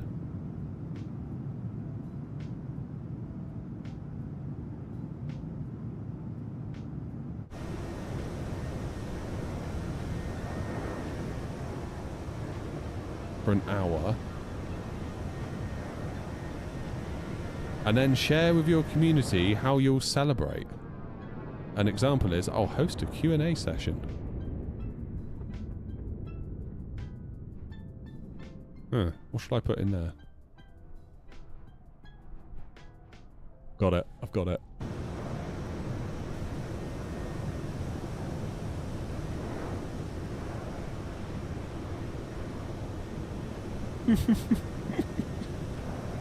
Oh, that's funny. My goal is now live. I'm getting one back on you guys. Took your boy to see a film in Cambridge. Cost me 120 quid with car parking, cinema tickets and food. That's crazy, isn't it? Yeah.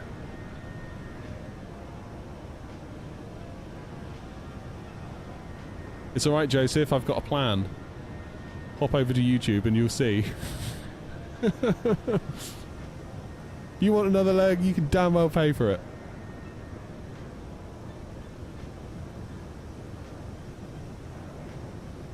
No Starlink this time, Shift. Oh, come on, Shift. What's going on?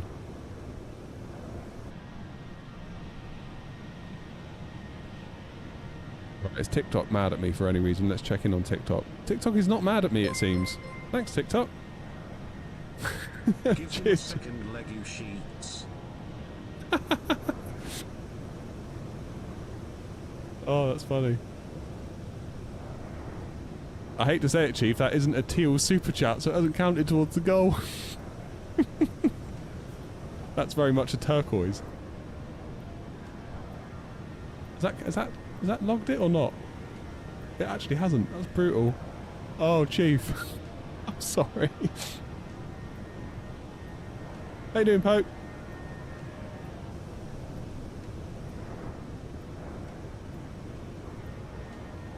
Just got home from school. It's a bit early, Pope, isn't it? You're knocking off early.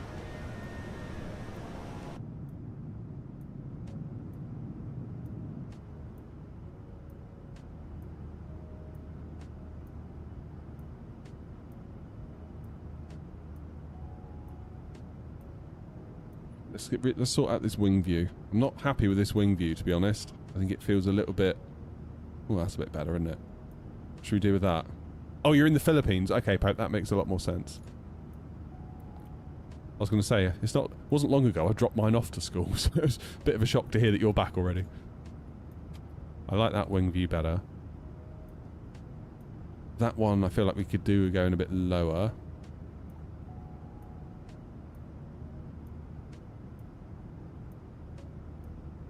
Oh, yes, nice. I like that one. Let's save that one there.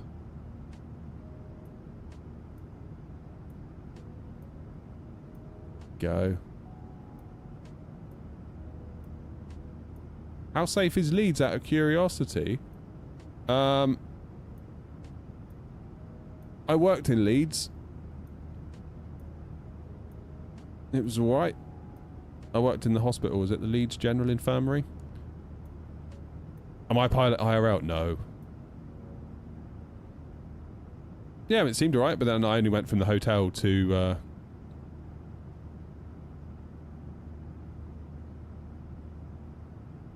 the hospital, basically.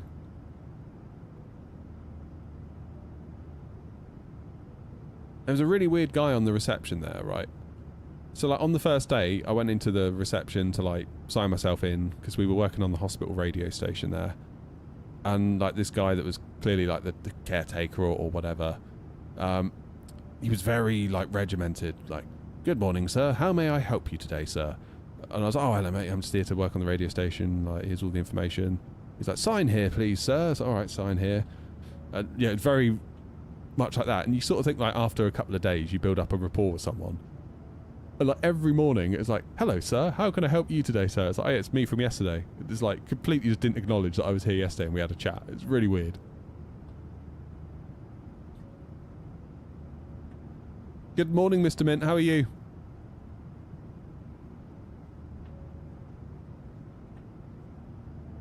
Watching the Twitch vertical. Yes, let's go. What's Grumpy saying? Have I seen that Gav is doing today? He's live streaming a long haul and not the entire flight. Really? What's he do? How's he doing that, Grumpy? Is he just going to, like, stop halfway through? Do you feel like if the pilot of your plane had a heart attack, you could fly the plane just from playing the sim? Oh, I'd have a go. Like, of course I'd have a go. Be mad not to have a go, really, because if you don't, it's kind of certain doom, isn't it? I mean, I'd probably just configure the plane for an auto land and sit there. Would be my approach. As fun as it would be to have a go on the controls, I think if you had like 200 people sat behind you that needed an absolutely positive result, then yeah, I'd just obviously get a radio, talk to ATC, hopefully have someone walk me through.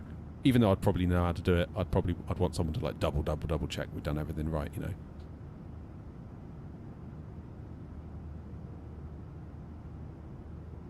The Boeing module? What do you mean about the Boeing module, Robert? As in like the flight computer?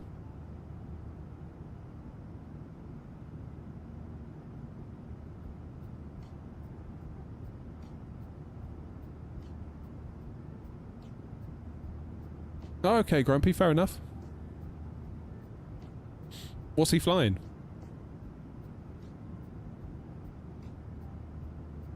I mean, I always thought, like, funny you say that, Chief, I always thought that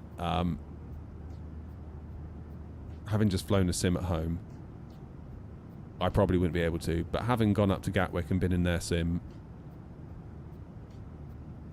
and having landed it reasonably okay, makes you think maybe you might be alright. He's flying a 777, no way. That's funny, I was just saying earlier how much I envy Gav, given that he's like EasyJet sim pilot is his whole brand, therefore he can just fly the Phoenix constantly and never be questioned about it. Oh, you're joking, Ryan. Fair enough. I don't know, I wouldn't put it past him. He did do the 777, didn't he, when it all came out, I think?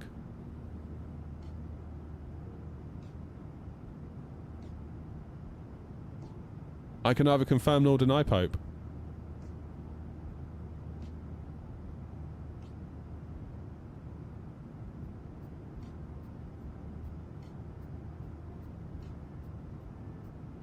I can neither confirm nor deny.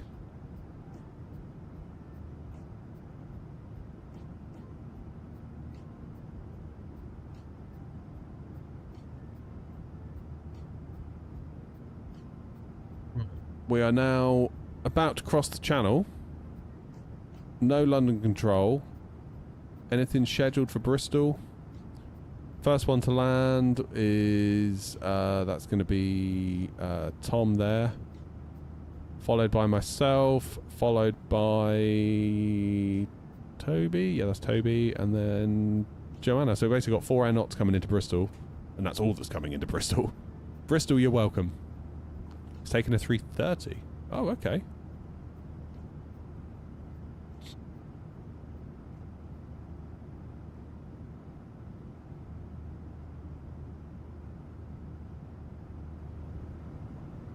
How long have I got till top of descent? You know what I'm going to ask, don't you? 127 miles. That's getting a bit close, isn't it? Oh, it's getting a bit close. I can... Yeah. We're getting good at separation. Well, we weren't the other day, were we, going into Zurich? Not Zurich, Iceland, Keflavik. That was suboptimal. Aiden, run it. I'm good, thank you, mate.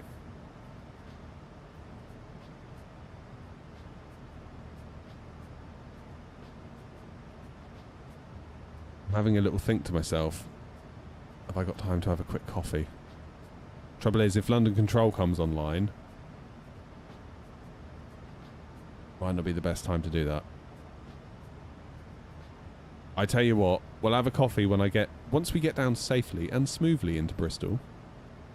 Once the Clover machine has delivered the goods, we'll have a little coffee in Bristol while we reload. And maybe go somewhere else. Maybe. Not promising. Maybe. Because of course there is currently a YouTube goal in progress. When do you click to start this flight on the VA? Generally, it will... if you're doing on your first leg of the day, it will come up with a pop-up as you start your engines being like bing bong, and it will say like, do you want to start this flight? Click the button and it will start. If you then do a turnaround, that same little thing will not happen. You have to manually do it yourself. And the amount of times I've forgotten is criminal. So it's not a very good answer, but that is the answer, I'm afraid.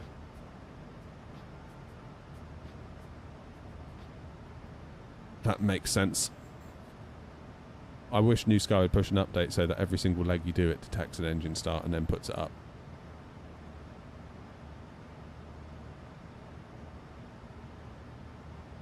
Is standard pack good? Standard pack for what? 112 miles till we descend. Where is it? Let's zoom out on the ND. There it is, just after Biggin Hill. Oh, the game. Yeah. So I'm running the standard edition of 24. I did a video all about it when 24 was due to come out, because obviously there was lots of hype around the deluxe and the premium deluxe and all the planes you get extra with the premium deluxe. And I looked at it being like, I'm never going to fly those. I'm going to fly the Phoenix and I'm going to fly PMDG. Therefore, do I need to spend another double on the sim almost?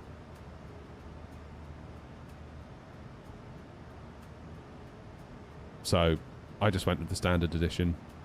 I think I paid like 60 quid for it on Steam. I've been running that ever since. Yeah. So the 737 MAX is on standard, I believe. Yeah. Although I don't think it's considered to be a very good plane. That was the other thing. It's like they're saying they're going to do all these planes. Most of them will probably be not great.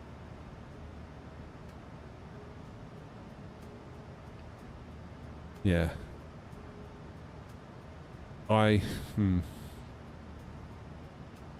It depends what sort of simmer you are. Like, if you're just having fun, the way I look at it is, like, my kids are playing Forza Horizon 6 at the moment, so am I. And, like, there's like 600 cars in that game. Are they all study level? Of course they're not. Like, is a Ferrari really that different from a Lamborghini on there? Probably not.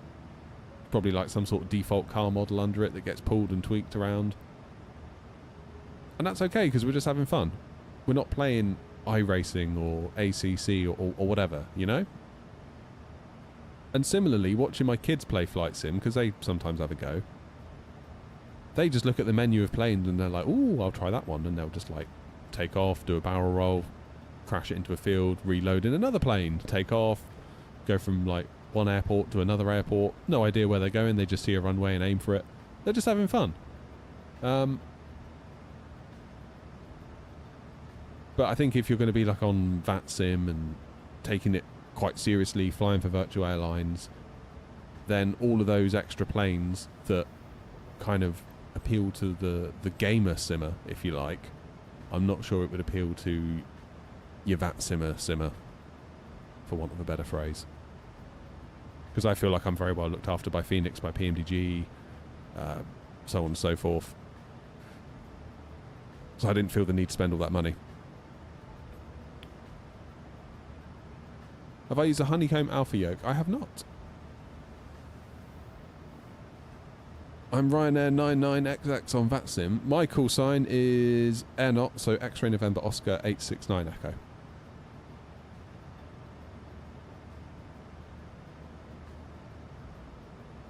Oh, Julian, I do that all the time. I do that. It used to be that I couldn't fly as any other call sign except for AirNot 232. Couldn't do it. It was quite early days for me on VATSIM as well. And even when I would like fly for Ryanair, I'd be like Ryanair 232 or EasyJet or Easy 232, that sort of thing, you know? And yeah, just couldn't do it. Then I started doing as AirNot. I would move away from AirNot 232 and then be like, I don't know, AirNot 56 X-Ray or whatever the call sign is. And eventually I started to be able to manage it. But even like the other day I was flying as... Who was I flying as the other day? I've forgotten now. I was flying as someone the other day, different airline. And I said AirNot, whatever the call sign was, rather than the airline. But it's definitely been good to build up that ability to move away from one call sign, because I really struggled to start with. I think once you get used to it, it does get easier for sure. World Express 232, thank you, Toby. Yeah, I was in the 777, wasn't I? Good old DHL. Which one is Postman? Is that FedEx?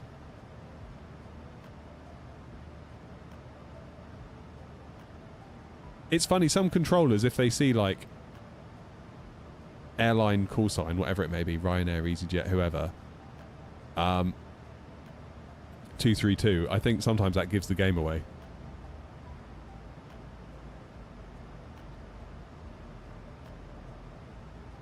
It's FedEx Postman. I thought I've heard DHL be called Postman as well. I mean, it's quite nice if you've got your own little call sign that you use all the time. Especially if you're flying virtual airlines as well. So why would you be World Express and not Postman? Is it DHL based in different countries?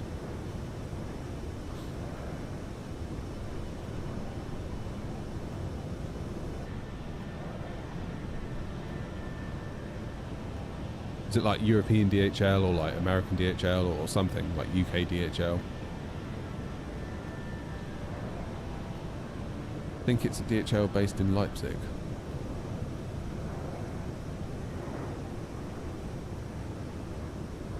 Don't know.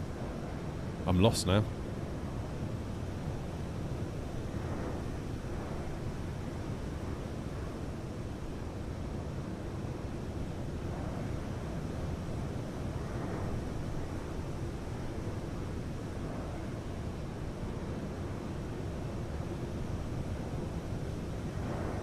Oh, yeah, Shark. Yeah, I can see what you mean there. I can see what you mean.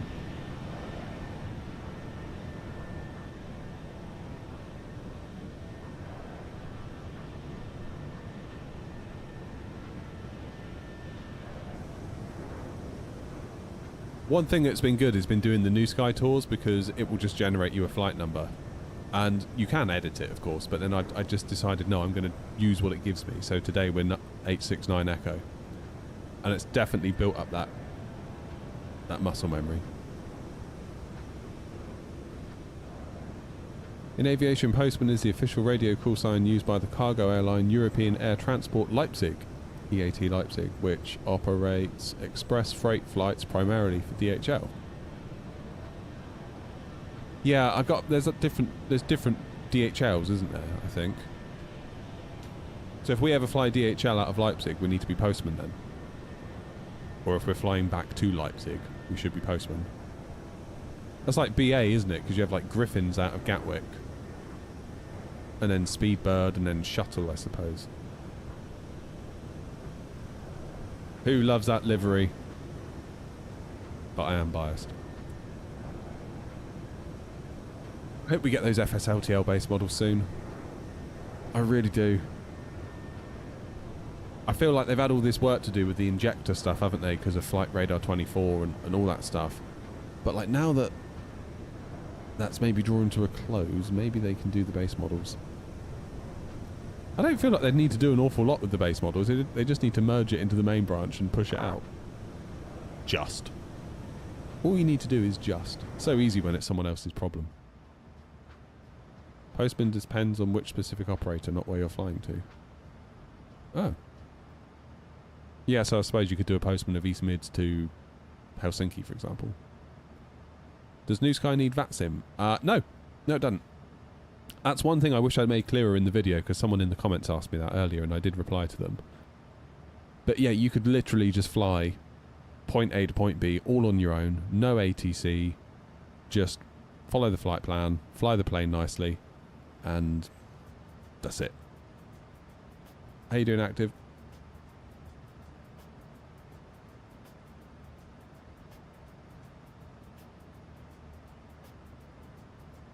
I mean, I'd encourage you to use VATSIM if you can, if you're up to it, but if you want to use Beyond ATC or say Intentions or nothing at all or something else, it makes no odds to New Sky. No odds whatsoever. Obviously, a lot of the guys that fly with us like to use VATSIM because obviously it means that we can fly together, so it kind of doubles as a little local multiplayer network provider in a way. But yeah, there's no real reason why you have to.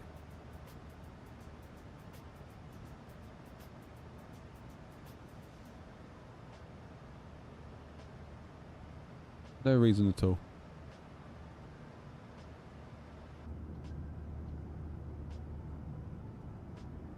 VATSIM is king, yeah. It's incredible. And there's literally nothing like it, is there? There is nothing like it. We're so lucky to have it. How many pilots have we got? That's a good question.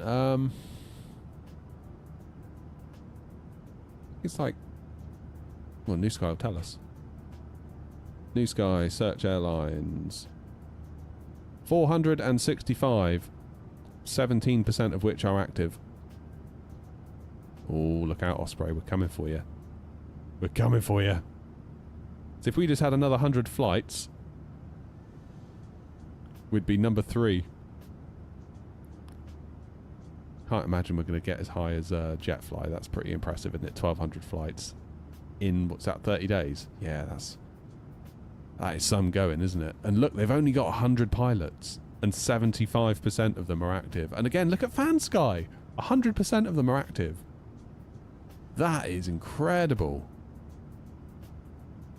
That is they are putting in a shift, those guys. They deserve to be on top, 100%. That's amazing.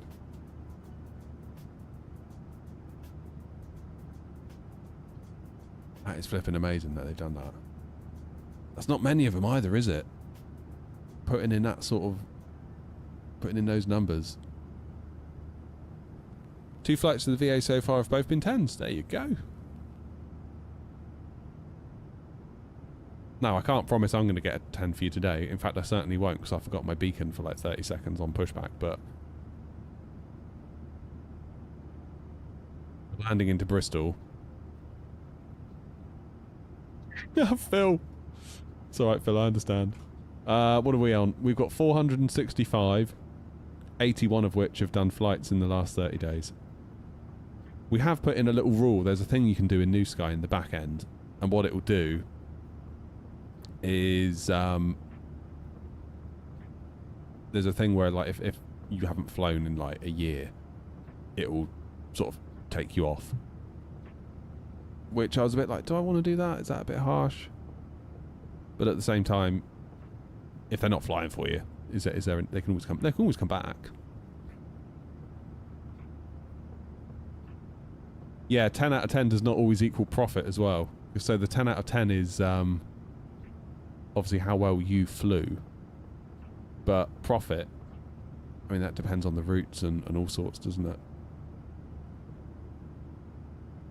What I'm going to do is have a little look here, because we are now over the UK. Who have we got? They're going Frankfurt, so we should be clear of all this Gatwick traffic. And then as as we come over to Bristol, there quickly becomes not a lot. These guys left Bristol? No, they went from Manchester. Anyone on the ground? 0. I'm probably going to try and shoot for stand 2-3 if I can at Bristol, if it's available. Yeah, 2-7 by the look of it. So into Bristol at the minute, we've got a 7 knot headwind and a 10 knot left to right. Oh god, a 10 knot left to right crosswind in a 737 that I'm not very good at flying at the moment. Oof.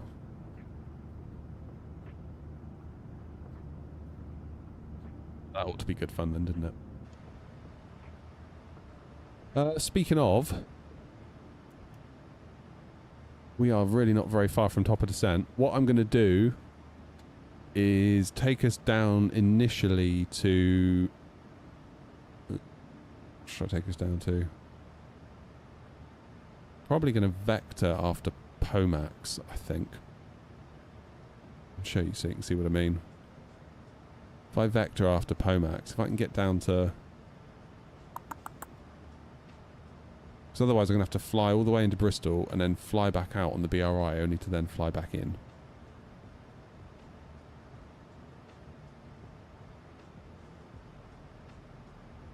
Put in 7,000 in the window to start. Then the minute we cross top of descent, a feature that the Airbus doesn't have, the plane will automatically descend. Right, let's do a landing en route. So Bristol 27, import the aircraft, import the weather. What's QNH? 1018. If we do auto brakes 3, flipping heck. Auto brakes 3, that's going to stop us almost right at the end of the runway. Max auto, what's that going to do? That's a bit more like it, isn't it? Wow, okay. I mean, that will stop us in time. Just. Should we try 3? I can always just jump on the brakes manually. Should be fine. We do a flaps 30 landing. Pop that in. Minimums at Bristol are 801, I believe. I wish PMDG would lose the scrolling acceleration. Find it so difficult to get where I want to be with this. Traffic Lufthansa 8 Romeo Yankee on the Olaka established runway 7 left. And so the Unicom fun begins with Heathrow.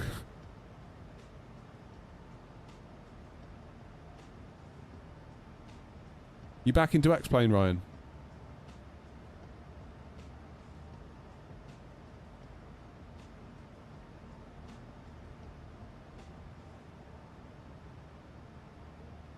Right, let's do a separation check.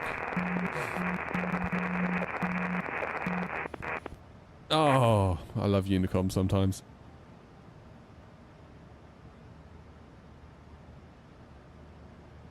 .380 knots, what am I at? 364. 13 miles between Tom and myself.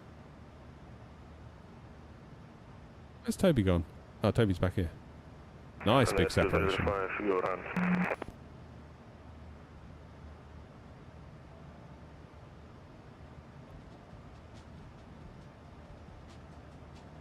Gatwick traffic 7498 Heavy is climbing on the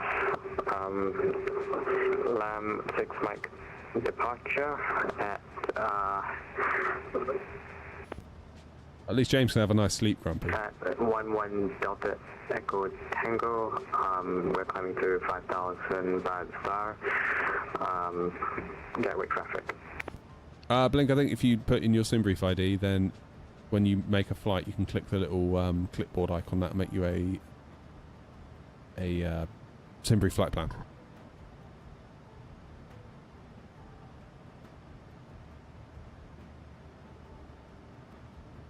Bristol traffic, airnauts 869, Echo, 41 miles out of Victown, flight level 380, beginning our descent. We're going to initially descend to 7,000.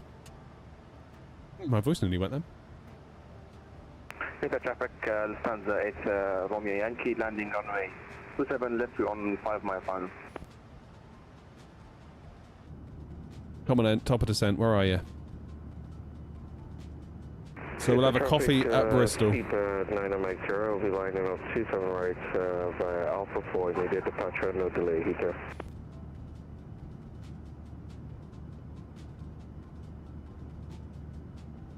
Morning Tom, how you doing?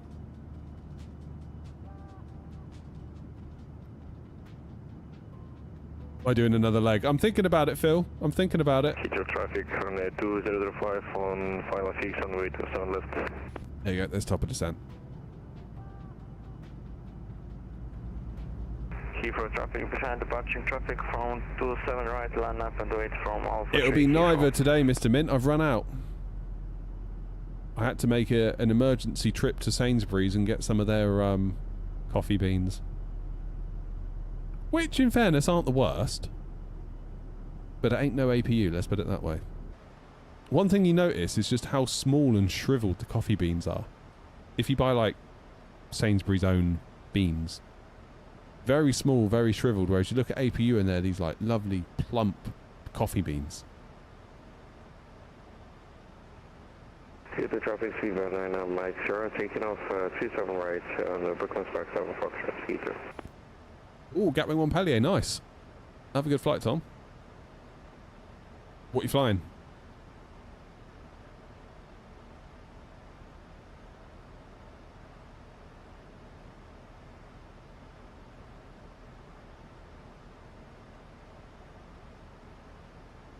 Right, what I need to do also is put in the ILS, don't I, for Bristol. 110.15. Oops. 110.15. Tune U. I'll do the other side. 110.15. We'll tune U. And then we need to do the course, don't we? The course. And also I need to resync my heading bug, which of course I've been doing all the way through the flight. And the course into Bristol is 266.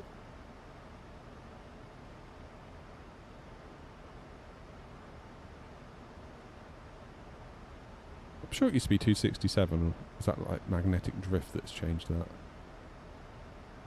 Or am I just misremembering? Probably that, to be quite honest with you.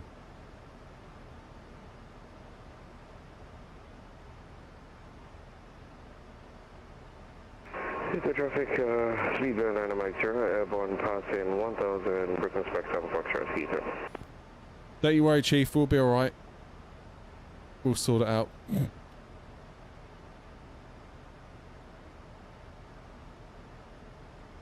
Everything's under control. Heathrow traffic, 205 for the collision on way to 7 left. I wonder if Rajado will do a stand at Bristol. I don't know. That's a good idea. That's a thought, actually. They might do.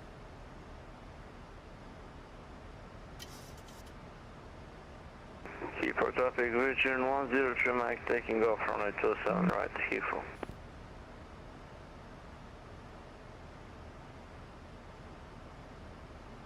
It's weird how quickly Bristol comes up. Runway 27 left, breaking.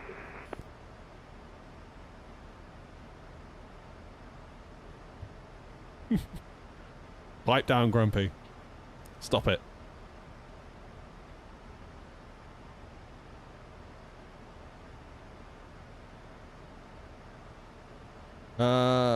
Right. Bristol traffic in at 164 Delta, ICTAM flight level 220, Bristol.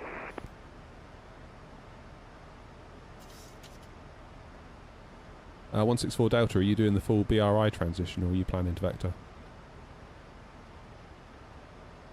Sorry, say again, fair not 164 Delta. Are you planning to fly the BRI-1 transition for 27 or are you going to vector in to intercept? I think I'm going to vector in actually, not 164 Delta. Roger, we'll follow you in.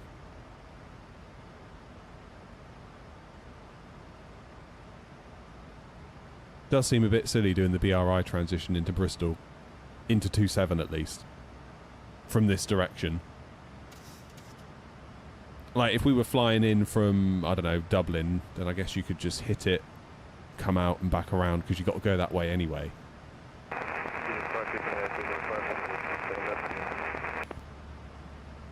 Oh, man. I'm starting to get a bit worried about this landing. It's been a minute since I've landed the 7-3 nicely. I used to be so good at it as well in 2020. I feel like I'd really gotten to know the plane by the end of 2020. And obviously 2024, the plane wasn't in it for a long time. And we've kind of gotten bad at it, which I'm not in love with that situation, to be honest with you. Not in love with that.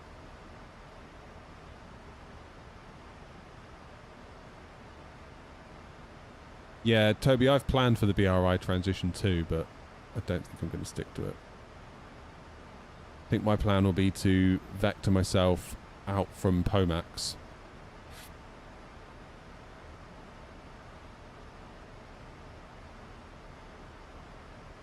(220) ICTAN.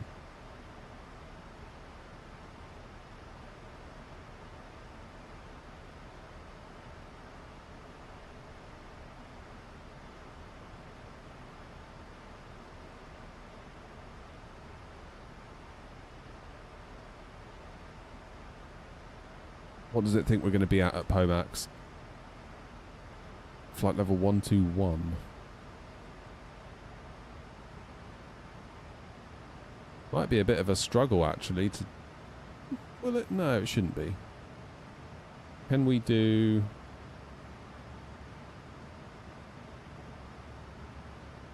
Can we do that?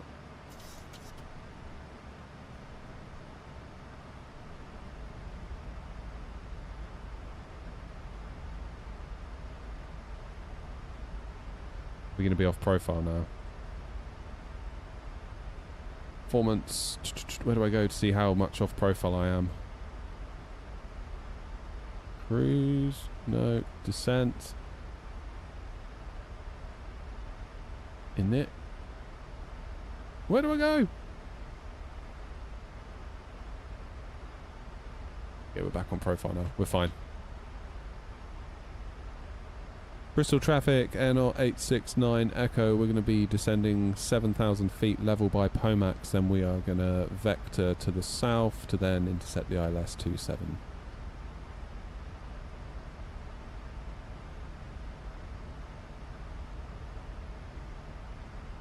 Check out AviaWorks. What's AviaWorks? Pretty good 3-in-1 deal for potentially iFly.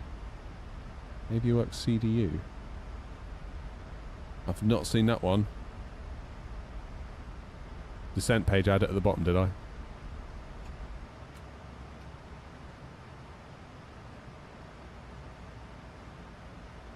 So I did. That's right. We're on profile.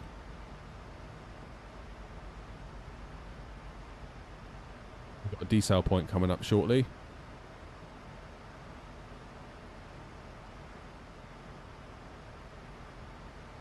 Got anti-ice on.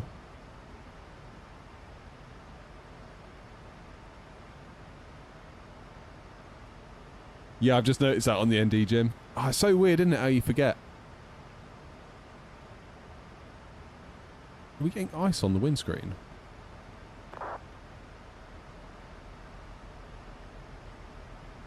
Got our window heat on. Anti-ice on. I think we're doing all we can, aren't we? Realistically. For now.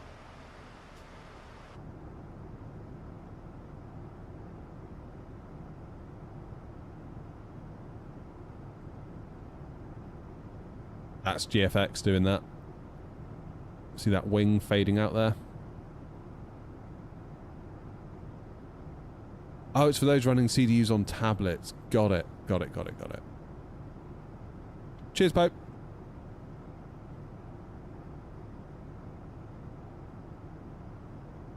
Yeah, that does look pretty damn good.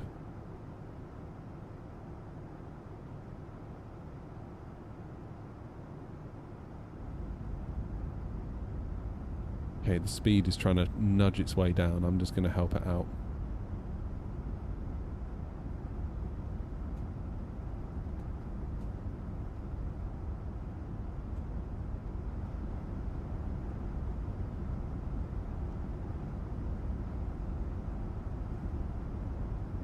I mean, you could argue that you shouldn't need to spend 20 quid on an add-on just to do this, but it should be built into the sim. But the reality is the sim doesn't do it. And I kind of feel like it's worth the 20 quid just for the contrails. I really do.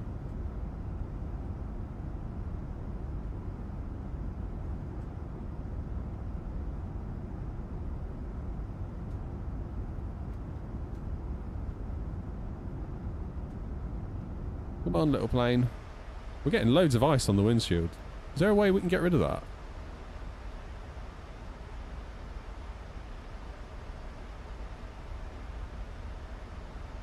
I've got wing anti-ice on, I've got engine anti-ice on, I've got window heat on, I've got probe heat on.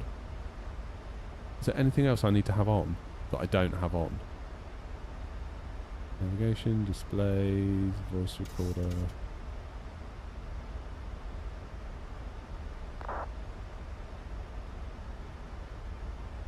I don't know.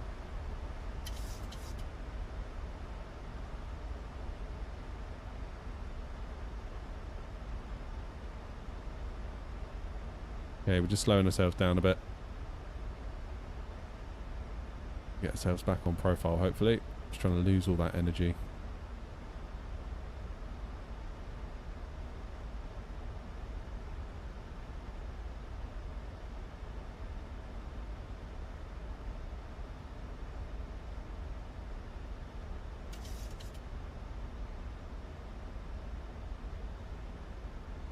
Alright, I'm going to continue down to 3,000 feet, leaving Pomax at heading...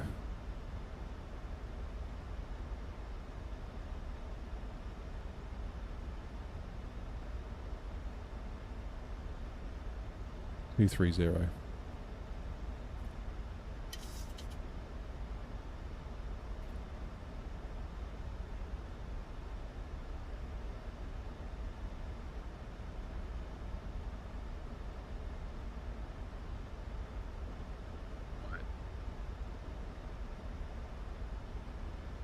Bristol traffic, Air Knot 869 Echo, leaving Pomax heading 230 and intercepting the ILS, continuing down to 3,000 feet for runway 27.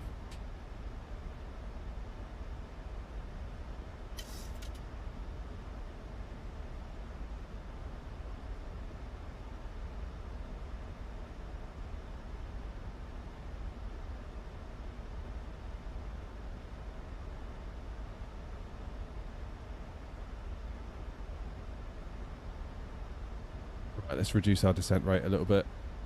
If we need to get out the way of Tom, we will. Bristol traffic Air Knot 164 Delta, inbound Charlie, Foxtrot 27, just about to intercept ILS 28 at Bristol. Now Bristol traffic Air Knot 869 Echo, slowing speed 210 knots for traffic separation, Bristol. We do a bit of flaps. Do flaps 1, that might help a little bit. Feel like we're struggling here to manage our energy.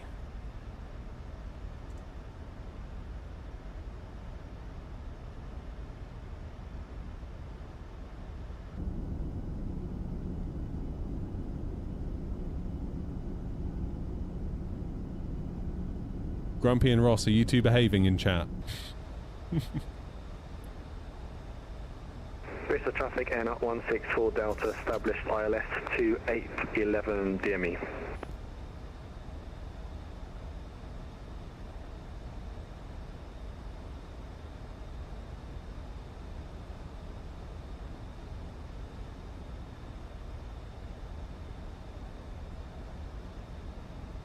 So if I arm the approach mode now...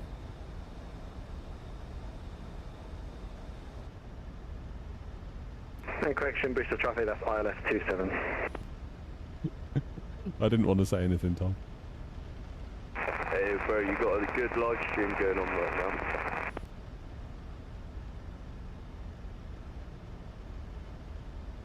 now. Right, speed 180.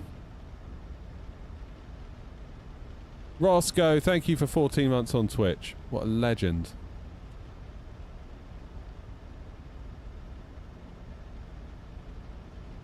We are still struggling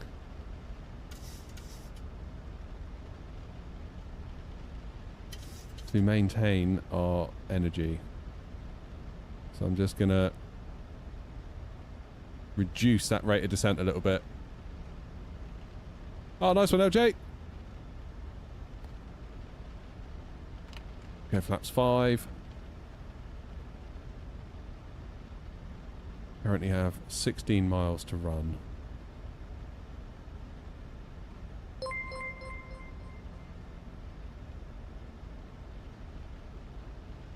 Cheers, Chemist. Thank you. Sorry, it took me a minute there to work out what your name was with all that numbers in it.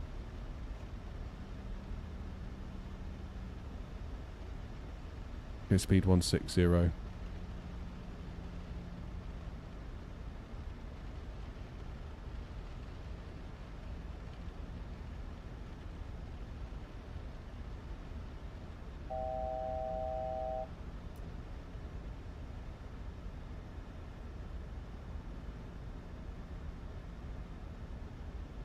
What's that? 123. What am I at? 150.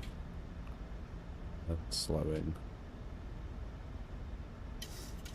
I'm going to make the executive decision to get my gear out. Bristol traffic, and on 23 Alpha, leaving Coleman now, heading 230, vectoring in for ILS 27, descending down to 3000 Bristol traffic.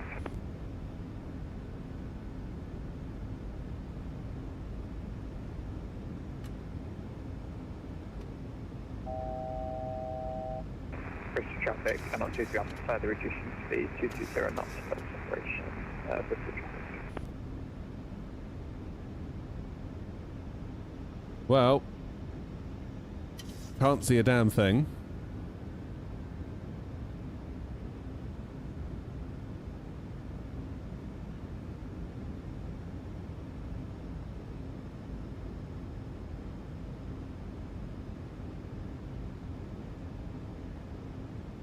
This is going to be interesting, isn't it?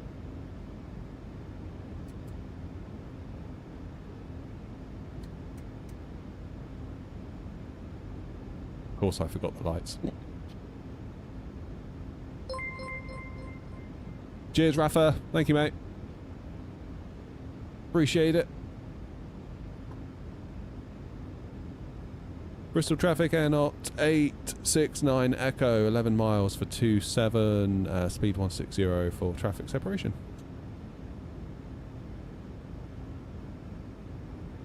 When are we going to get a visual, I wonder? Nice rain effects, though.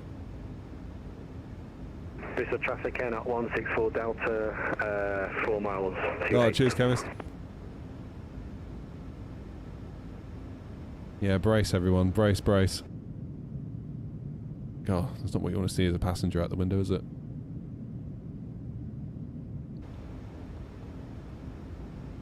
So weirdly, regardless of the weather, there's a little part of the terminal at Bristol that always shines through. I don't know why that is. Right, everyone be quiet. Pay attention.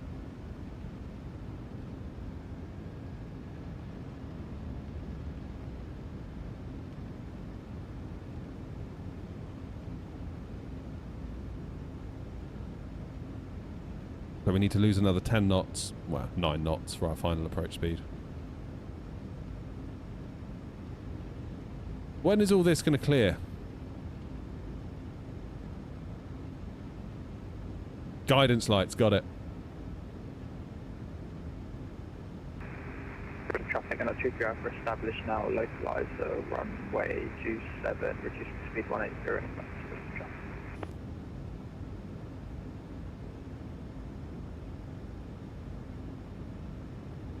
Look at that separation, look, 6 miles between us all.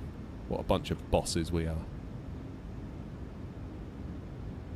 Bristol traffic, NR 164 Delta, landing 28. 7.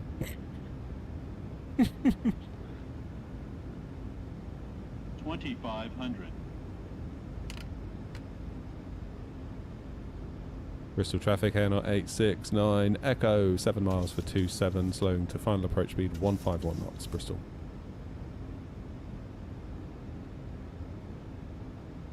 Hey, look, we're through the cloud. That's loads better. Why am I grabbing the side stick? Bristol traffic in at 164 Delta, caution, wake, turbulence, 1 DME, Bristol. Chestnut.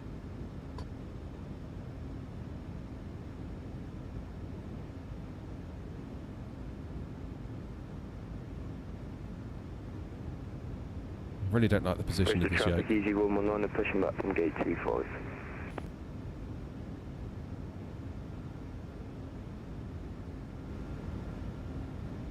Should have turned the side stick on, we could have landed with the stick. I was going to say, why isn't the airport over there? But of course, due to the wind, it's over there. So we're going to need right... Bristol traffic, N 164 Delta, vacated, and that was wind shear, not wake turbulence at 1 DME, Bristol. Right foot forward, left hand down.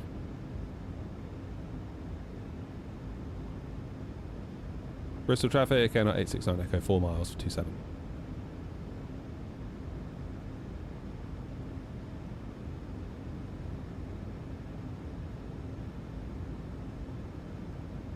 Wow. Currently got 37 knots going across us at the moment, which is not nothing, is it?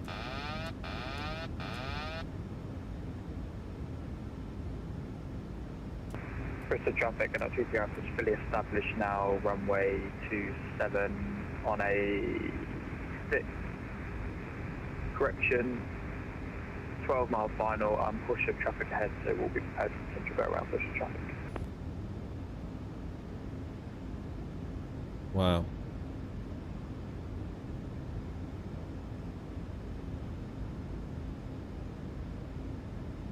Come on. 3 whites, let's just correct down for that. Okay, the wind is lessening. So we might actually need to head into the left a little bit. Come on.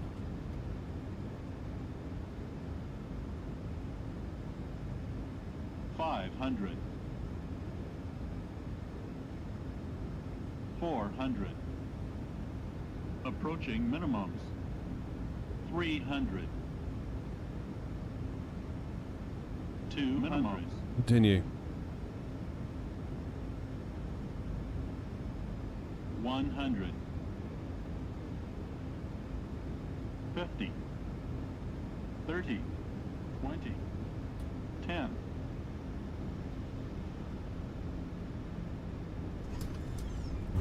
Just. Bloody hell, that was close, wasn't it? And that was hard.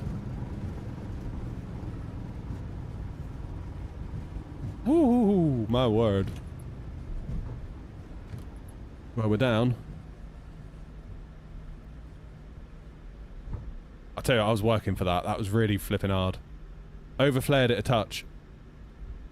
Definitely overflared it a touch there.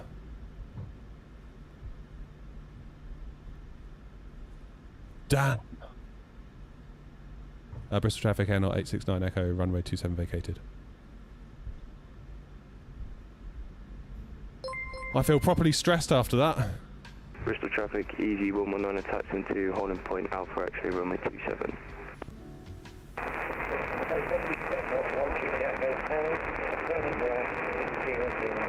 Oof. Sadly, the Clover machine did not appear today, but never mind. Look at that windsock. Damn, that was hard, wasn't it? Right, so tidy up the wing. Yay, a slammer! That's alright. We got it down. Just. That was definitely hard. That was a hard landing. But I think we still might get a 10, because we were under 1.4 Gs. It was slightly on the late side though, wasn't it? Ever so slightly on the late side. And by ever so, I mean incredibly. Can I go to stand 2-3? Is anyone in 2-3? Bristol traffic, Air 869 Echo, taxiing to stand 3 via Zulu. Damn, that was challenging. Challenging. Oh, no 10 for the beacon light, of course. Here comes another one.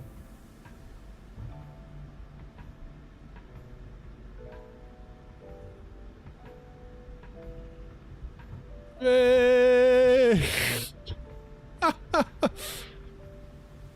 See, I'm looking pretty good now, aren't I? Bristol traffic, and 23 after turn around. Looking pretty good now, huh? Appreciate that, Toby.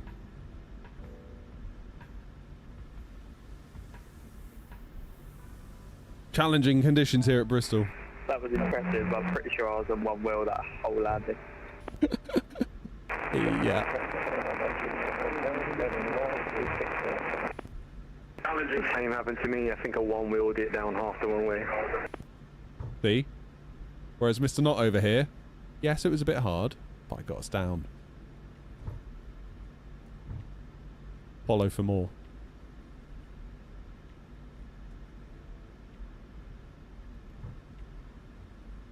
Follow for more. I'm going to take Link Charlie.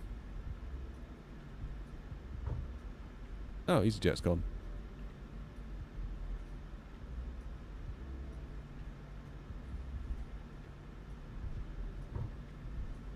If it's a WS, it could be a New Sky ban. Oh my word. What I need to do, Grumpy, is promote you in New Sky to be in charge of all, like, pilot comms and unbanning. That'd just be hilarious. Especially if I can watch all the messages.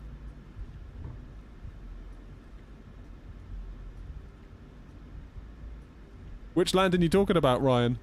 I definitely need a coffee after that. Bloody hell. GSX. I want stand 2-3.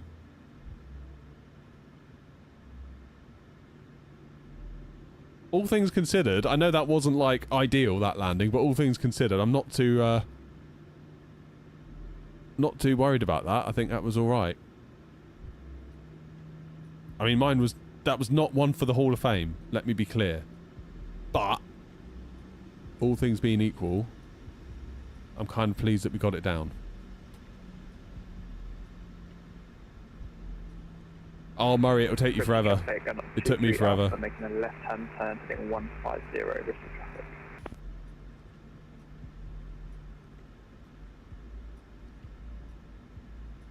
Just a little late. Yeah, I mean, it was legal. Just. I was basically relying on the runway coming up to meet me, and I wasn't going to flare it anymore.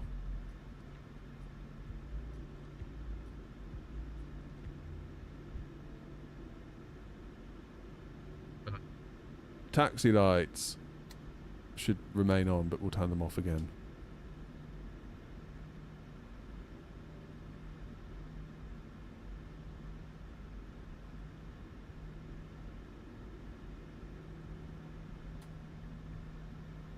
Yeah, I remember, Murray, when I was doing mine, I was like trying to put it all together, and I was like, right, so with my one set of hands, I'll do this job, and then with my other set of hands, I'll do this other stuff. It's like, I had to get my wife to help me with some bits.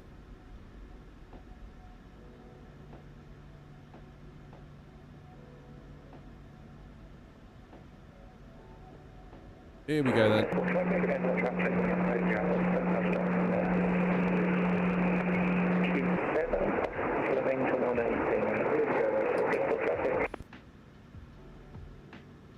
Beautiful. Right, let's see what New Sky made of that. I remain cautiously optimistic. Engines off. And we will do... Wrong one. No, that was right. Right, you ready for this? Are we ready for this? Long landing. Okay, it was long. Although, according to the scenery, it was okay. It was a great touchdown, though, in challenging conditions, and we had no beacon. That's alright. That's alright. All things being equal, I will take that. I will take that. We got another one coming in. What the hell am I looking at here? Oh, it's the butthole of a 737.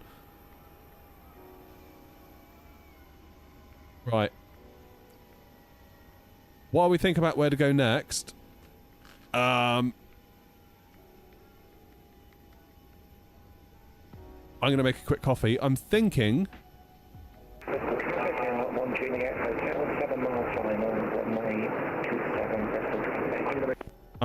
we nip over to Dublin. That's my little plan. Nip over to Dublin, because by the time we get loaded, by the time we do all the stuff, it's going to be probably 1:30, 2 o'clock by the time we finish, which would be about perfect. I would have considered going down to Ibiza. However, I think that's going to be too long given the time that we have to get down there.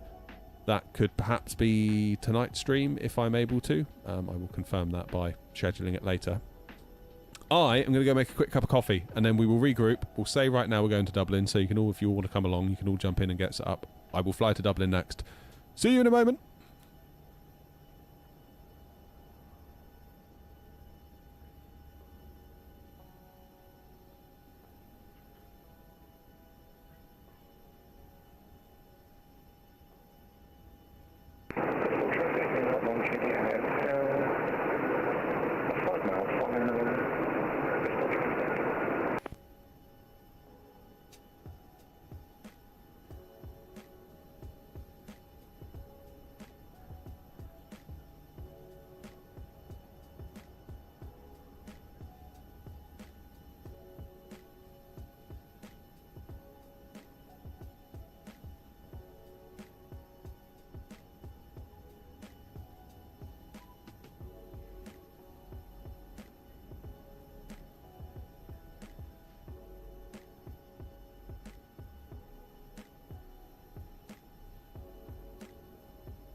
Bristol traffic cannot keep your average, fully established again in the ILS27 on a 5-mile final.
Charlie. Good standoff, Charlie.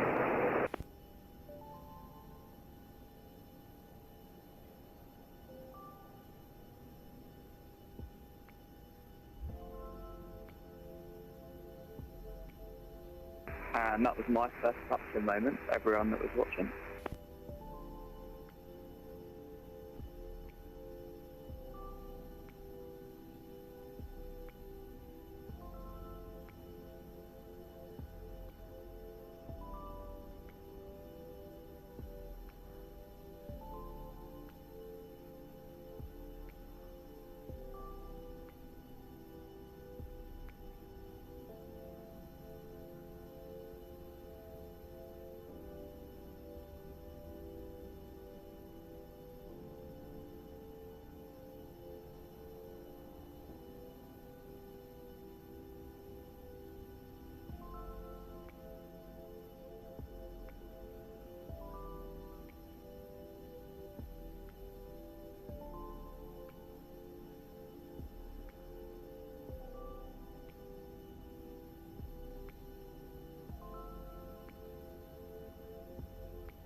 Ah, good.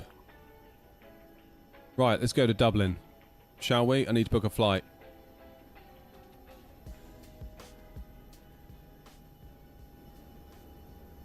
Let's go to Dublin. It'll be a free flight, I think. Oh, can I do a scheduled flight from here?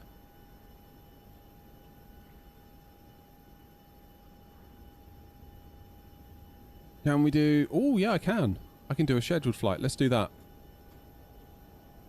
Make a bit more money. If we can be gone by 1:45. That'll be ideal.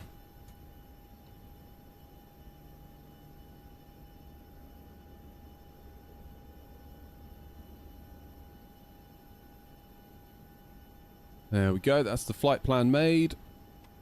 Let's file that on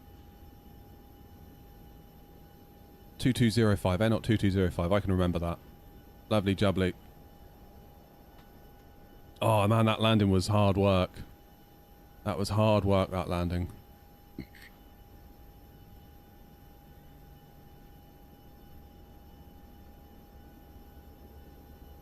Let's pull in the flight plan into my Navigraph.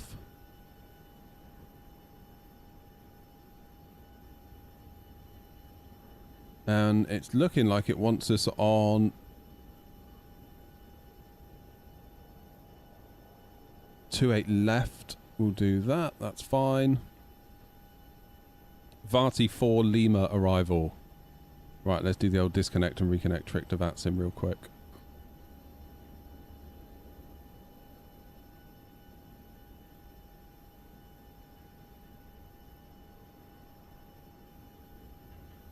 And we're good. We're back on VATSIM. How you doing, Martin? Did you get down all right, Joanna?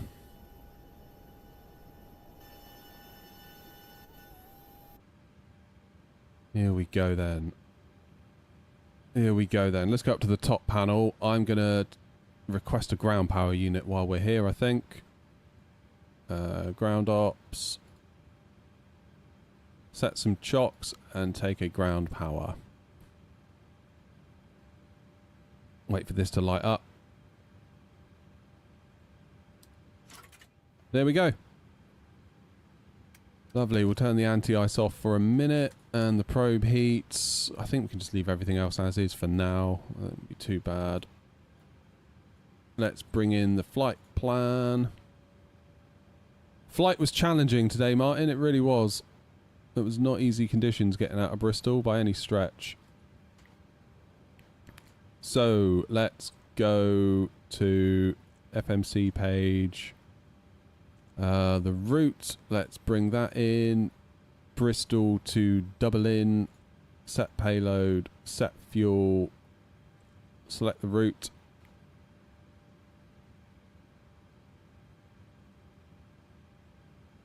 Wait for that to come in.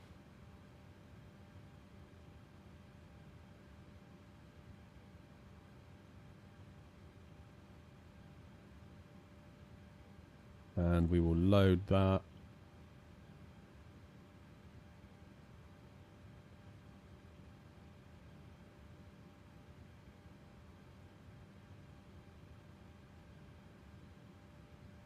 Activate, execute. Here we go.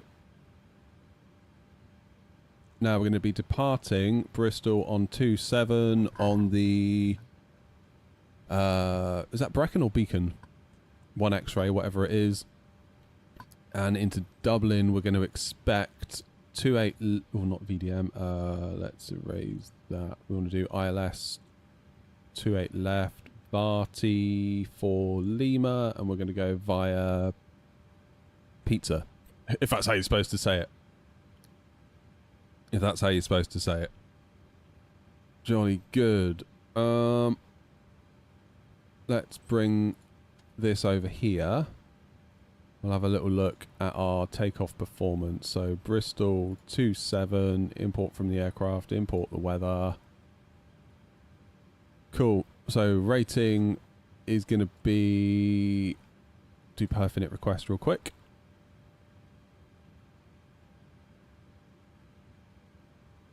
Can't at the minute, Martin. We're off to Dublin now, mate.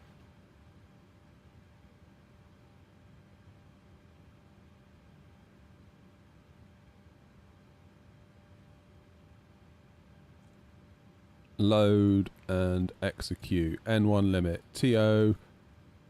And our flex temp is going to be full on toga. We need a toga to get out of here. Damn, okay. Take off. Flaps 5. 138, 140, 149. That's all in as well. Centre of gravity. Trim of 4.9. Oop, wrong way.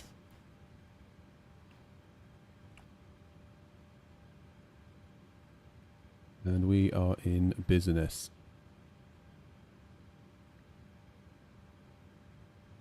Happy days. You know what? We're pretty much close to being ready to go, aren't we? We've got our legs in. Let's have a look through the flight plan. I'm going to recycle the flight directors. And we'll put in 149 in the V1. As for the SID out of here, we're going to climb to 6,000 for Brecon. It is Brecon, I've just looked at the charts. And runway headings are in. We'll put in 267 in the heading bug as well. Jolly good. Jolly good indeed. That's okay.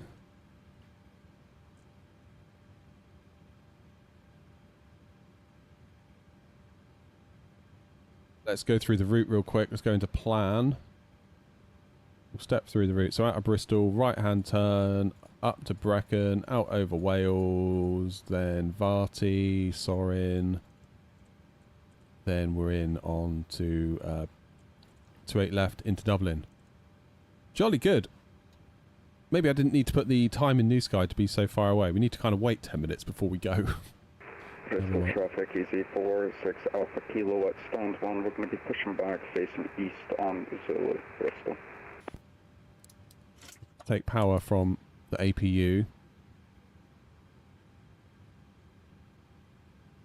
It's all good. I'm going to get my anti-collision light on, and I'm going to get GSX ready to go. This has been a really quick turnaround, because we don't have to wait for the boarding and deboarding, do we? I forgot about that. Request push and start. What we'll need to do, though, is lose the ground power and remove the chocks. Hello, Captain. We are ready for pushback. Why won't my brakes go on?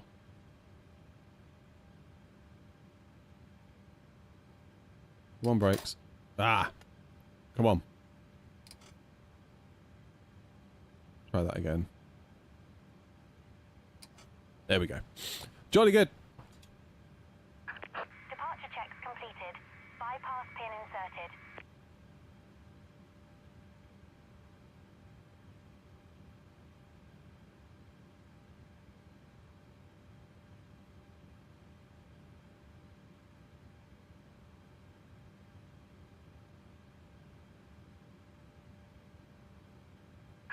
Locking gear.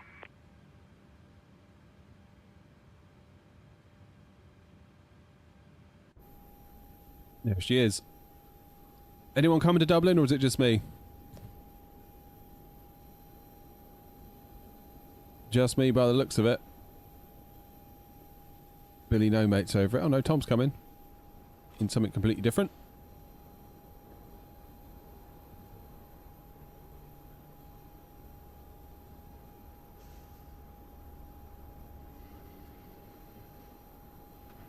Happy days. So we sort of have to wait a bit, don't we? We've got about an 8-minute wait, which is possibly a mistake. It gives you 15 minutes either way, doesn't it, New Sky? I do believe.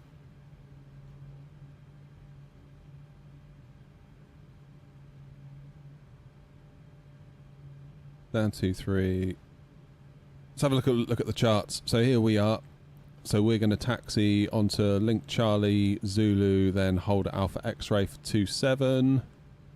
Yeah, so if we wait till past, we'll be okay. Then we'll get going.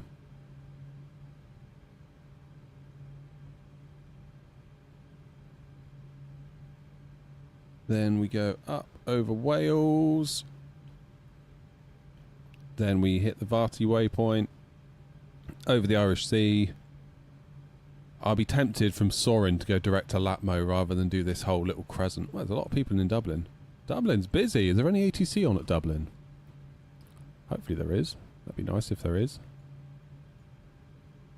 Yeah, Tower's on. Look at that. Hell yeah. They've been on for 2 hours and 20 minutes though, so it might be that by the time we get there they've had enough. But I can kind of understand that. kind of understand that.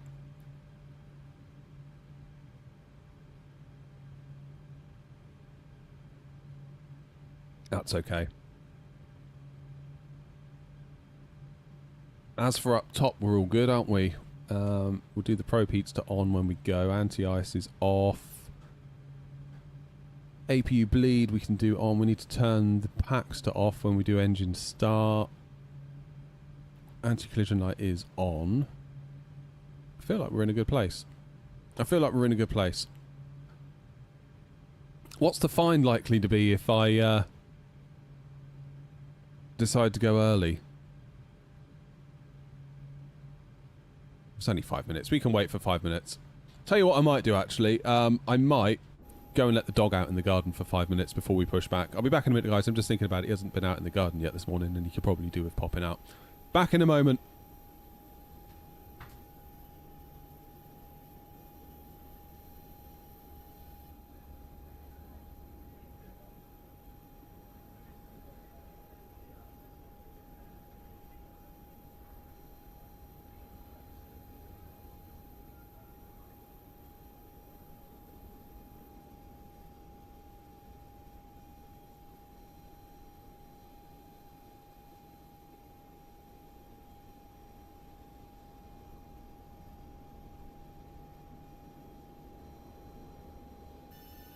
Bristol traffic, EC46 Alpha Kilo, 16 runway 27, holding point Alpha X-ray via Zulu, Bristol.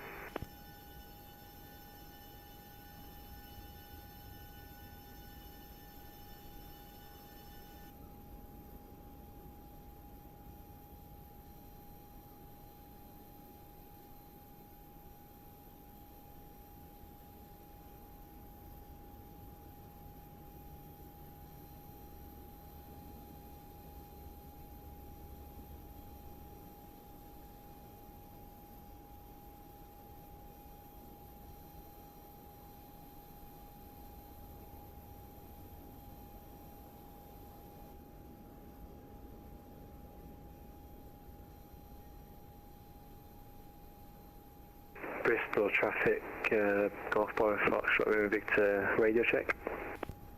555. Likewise, thank you.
Bristol traffic, easy 46 Alpha Kilo, lining up and departing runway 27, Exmoor 1 X-ray departure, climbing initially 6,000. Bristol.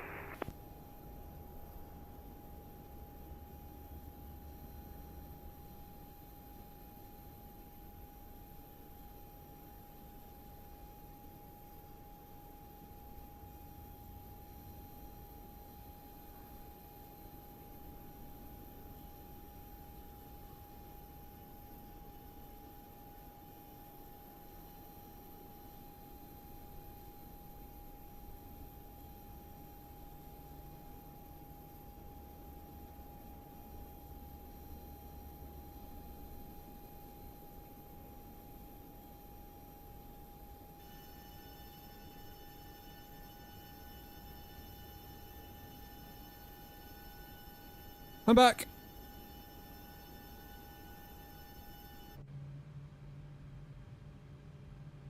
Right, GSX. Continue with our pushback.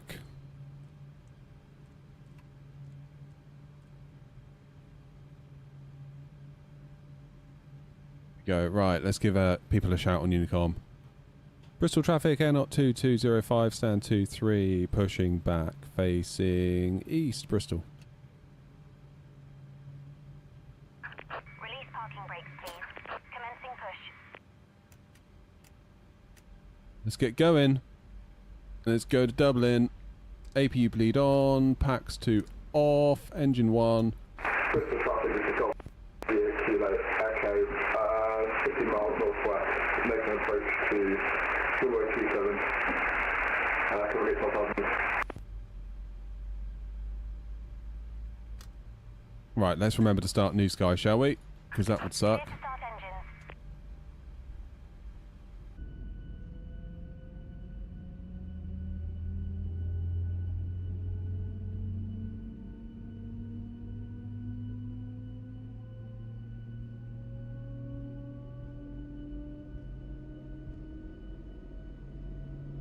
Go flaps 5.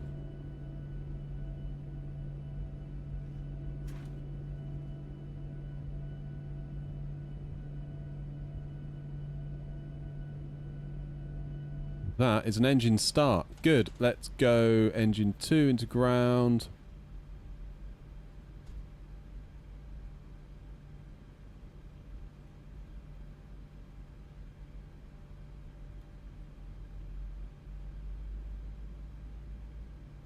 And start the engines.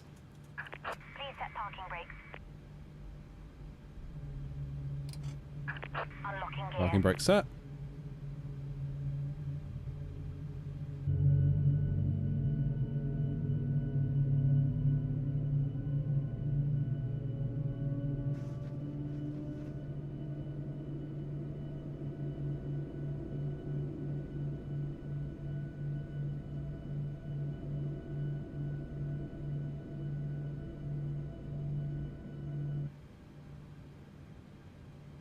Now we can take power from the engines.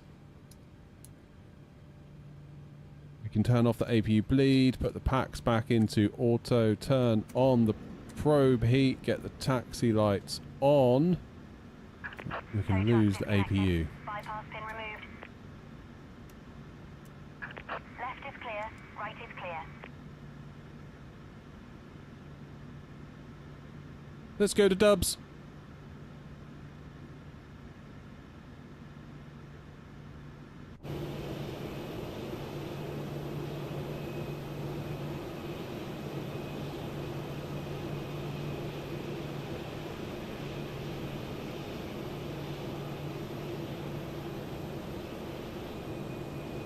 Let them get out the way.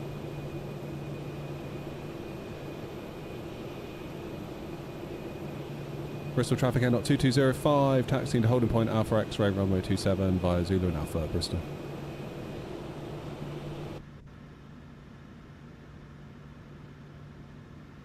No messing today, so it'll be a toga takeoff.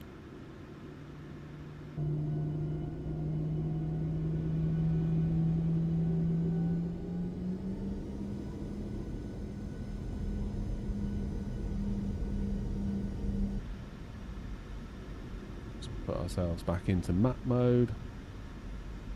Grabbing the side stick again. I need to sort out the way I'm mounting this yoke. It is an absolute mile off. I feel like I'm basically like holding it too far down. It's not a comfortable position at all. Let's get the flight directors on. Arm LNAV. Arm VNAV. Auto throttle on. Reset the barrow.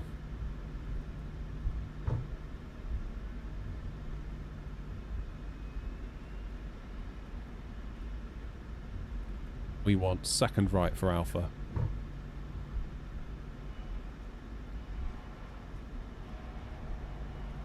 That's Bravo on our right now.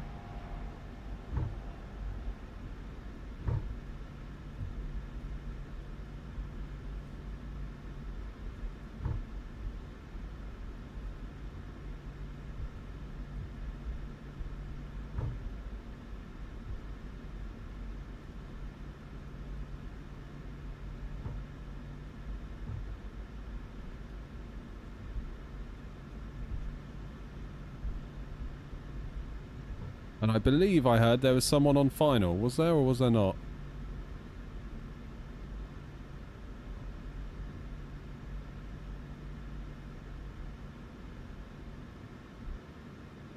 Parking brake set. Let's check. Because I've got a funny feeling there's going to be a plane on the way in. Bristol traffic, Golf Bravo Foxtrot Romeo Victor taxiing to runway 28. Bristol.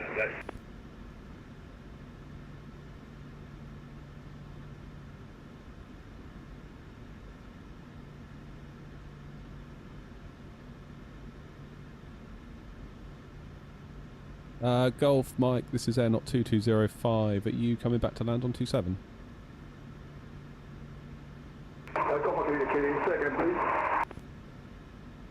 This is Air Not 2205. We're holding short of 27. We're about to take off. Just wanted to make sure we're not going to get in your way if you're turning back to land.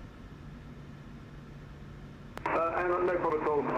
Yeah, proceed. I'll hold off and I'll land after. Golf Mike, okay. Appreciate it. Thanks. In that case, Bristol traffic Air Not 2205 lining up, taking off runway 27, beacon 1 X-ray. Lights on. Engines into continuous. Let's get the strobes on.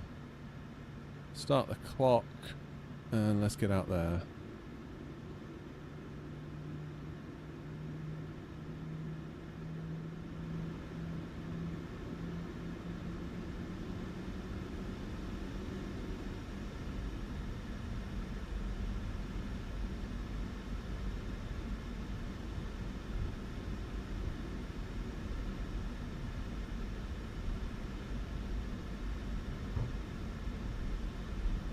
So, toga takeoff, yeah? We'll take the full runway length. We'll do a tight little turn here. Bristol traffic, Golf Bravo Foxtrot Romeo Victor holding Alpha for departing traffic. Bristol. Takeoff, yeah.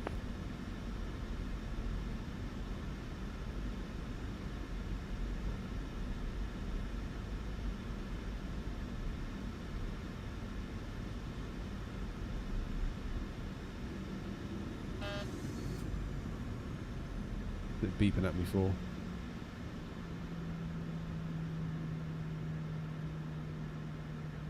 Why is it upset? That'll be why.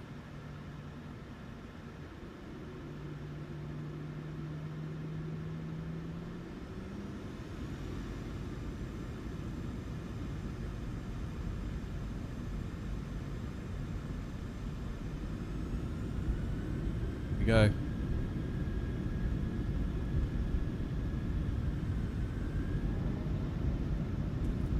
Why does my auto throttle keep turning off? 80 knots. We'll just toga it. We have to toga it anyway. Wow, that's a lot of wind. Flippin' heck. Rotate. Bleh. Great. Gear up. God, we did well to get into Bristol based on that.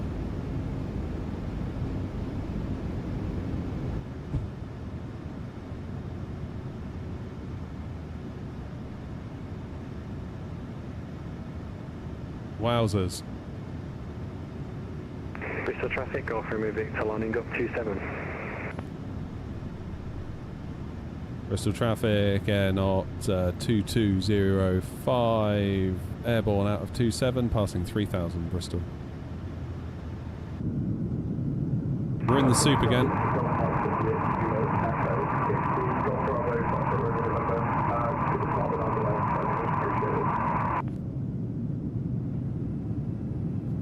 Flipping out, can't see a damn thing, can we?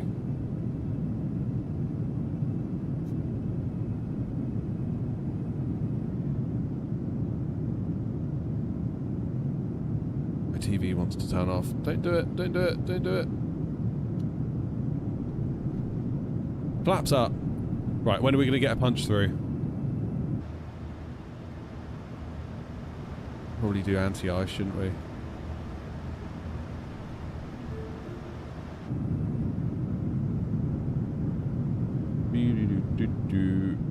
Wow.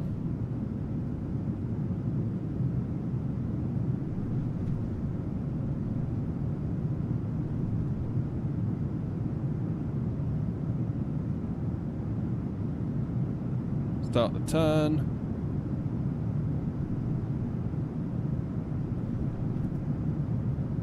God, this is like soup.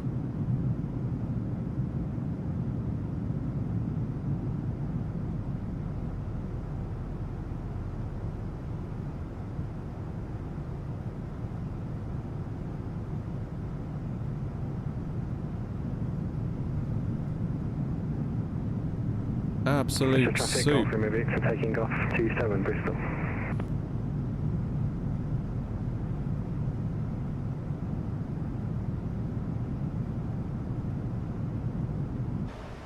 Wow. Okay, let's get the autopilot on. Hey, almost had a punch through.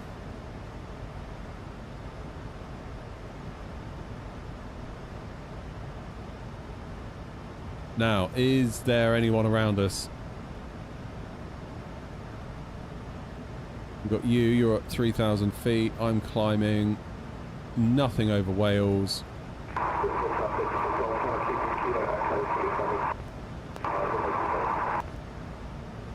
Alright, let's go straight to 260.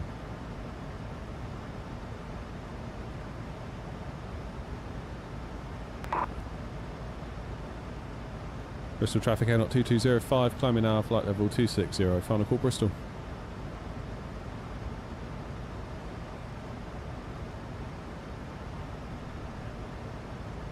There we go.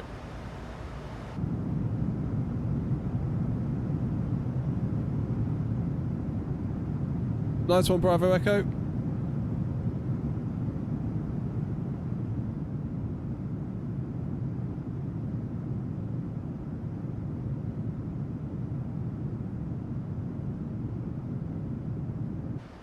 Standard pressure.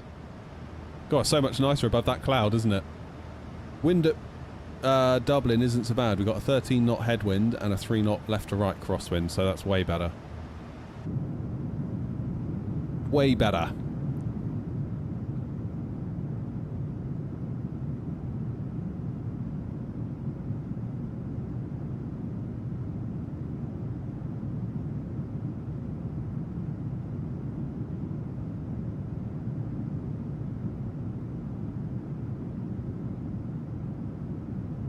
Just need to get your rating up to 9. Yeah, I mean, one flight should, if you could, one flight, a 10 out of 10 should do it, or above 9 will do it. That's all you need.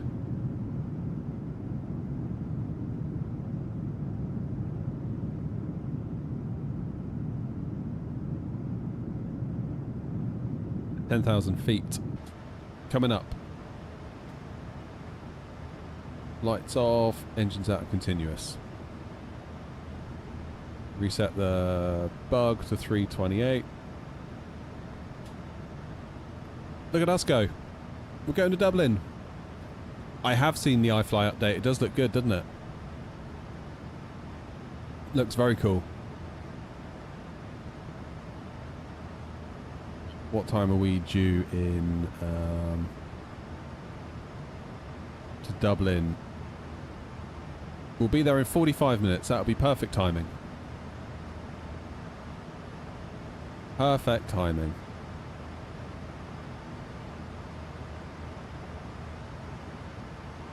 It's basically going to be a case of going up and then coming straight back down, I think.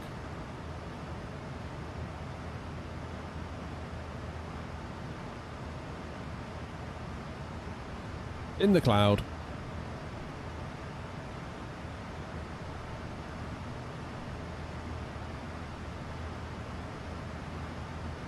Oh, one thing I've been missing out on is actually the GIFs on TikTok. Phil, I've seen you've been sending some GIFs and also FST photography. Sorry I missed that. That did not appear in my little thing that I've got doing my chat. I do apologise, guys. Phil, you sent loads. And Westfly sent hearts. Oh, God, guys, sorry, I look really ungrateful now. I need to have the TikTok app open a bit more, maybe. Darn it. FCU set. Yeah, Wingflex sent it over. Altitude. There are videos on the channel. Although sadly I can't use it in the 7.3 at the moment. In SPAD though, I did notice the other day that this one appeared. So maybe there's something we can do there.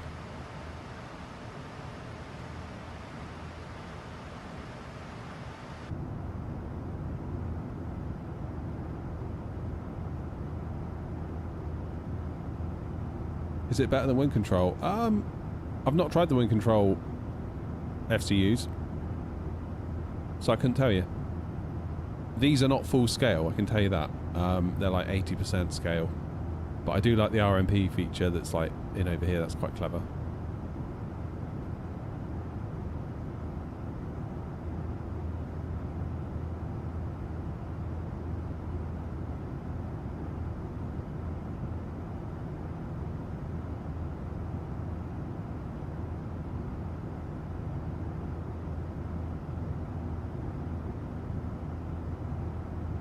God, look at these clouds.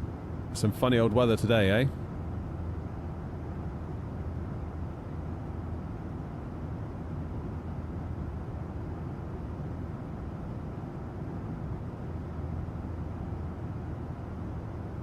Cheers, Altitude. Thanks, mate.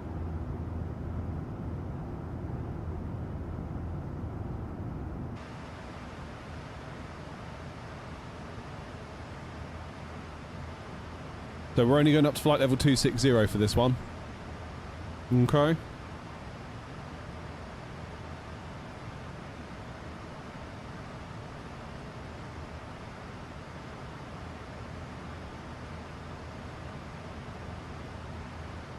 It's going to be an up and a down, so we're currently just past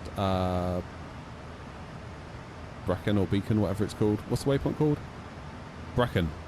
We've passed Brecon.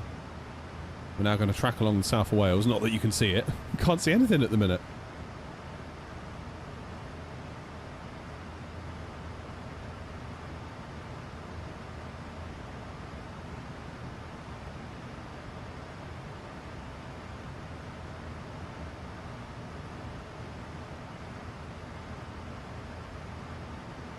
And round we go.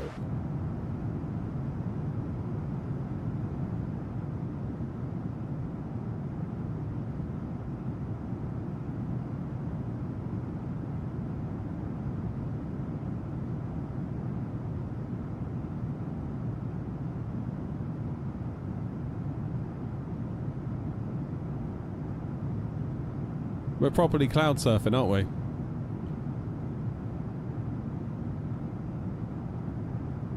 Properly cloud surfing. Love it.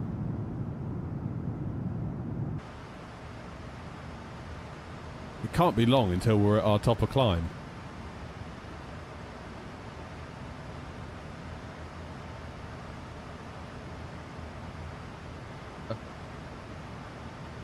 Yeah, 28 miles. Then we're going to be there.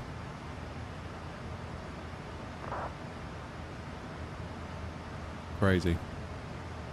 Lovely little flight, Bristol to Dublin. I always like this one.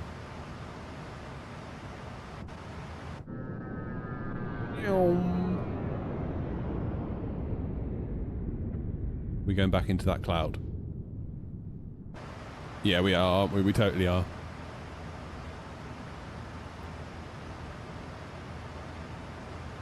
We totes are.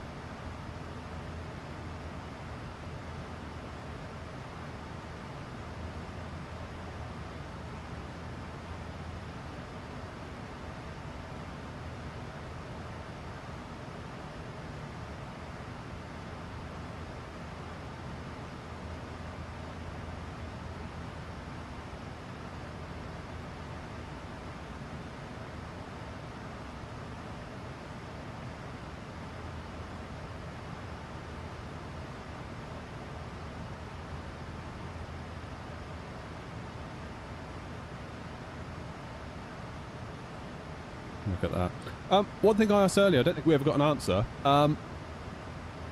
What's the schedule for FS Expo? When do they do like all the presentations? Is that Saturday or does it start Friday?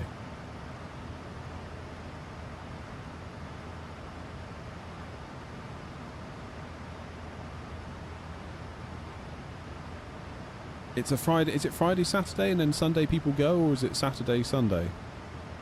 I've completely forgotten. Do I eat third-party weather? No, I do not.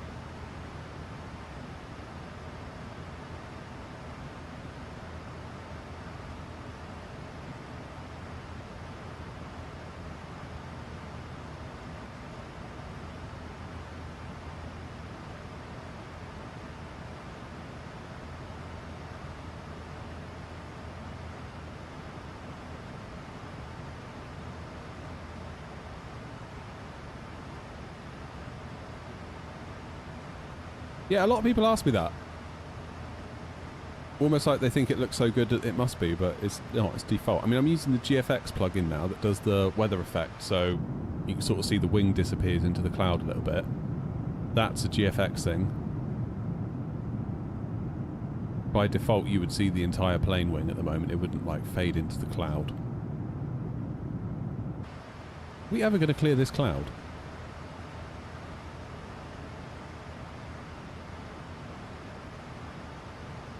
Yeah, there we go. Oh, and there's another one.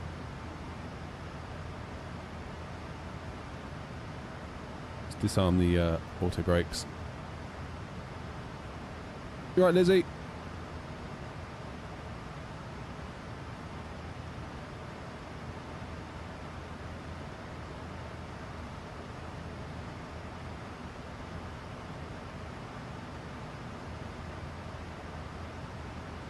Now, is Dublin still on? No, they're not. Incredible. They are not. So it's going to be Unicom then into Dublin. So we'll stick with our plan of 28 left. I was going to say we should check the ATIS and see if we actually are expecting 28 left, but seeing as we now are,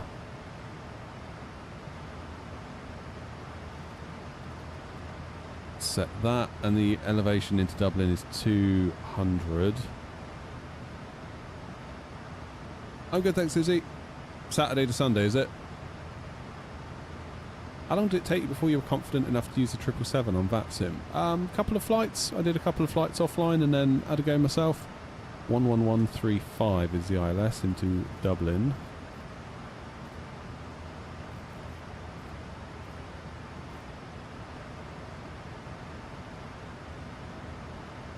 And the course is 278.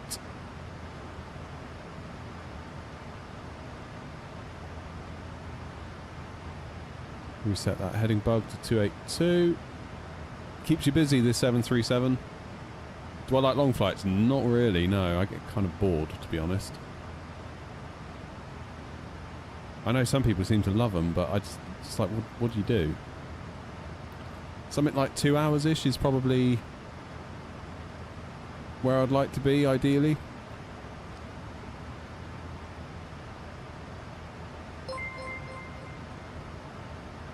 Casper, thank you for the raid, my friend. Hope you're well.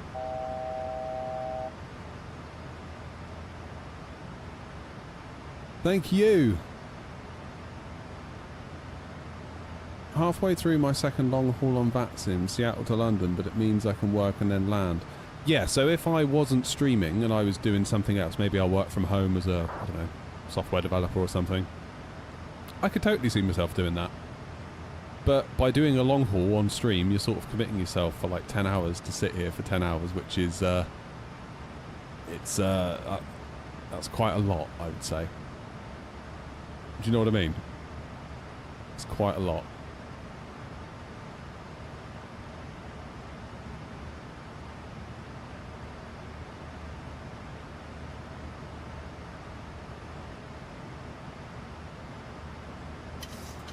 Yeah, maybe I'd consider it if I wasn't streaming, because... But then again, like... If you're just going to walk away from it... Is there a lot of point? I don't know, I feel constantly conflicted about long haul. Because it's a really long time.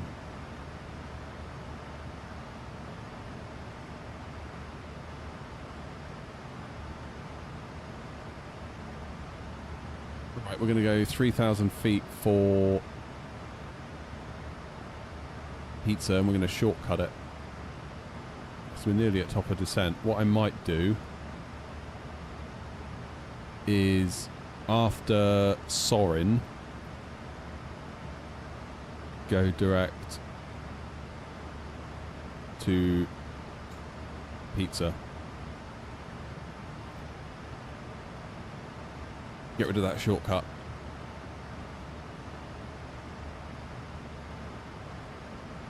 Yeah, 10 hours is a long old time. You lurk away, Casper. You're more than welcome, mate.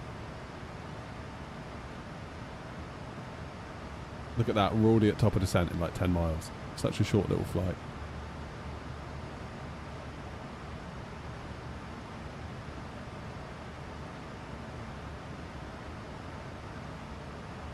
Where am I? There's me. So we're over, what's that? Is that like Haverfordwest? Or Fishguard? Or somewhere near there? So we're going to turn up now up the Irish Sea, and then we're going to not do the little crescent, which is what we're basically going to go straight in. Such a short little flight to Dublin.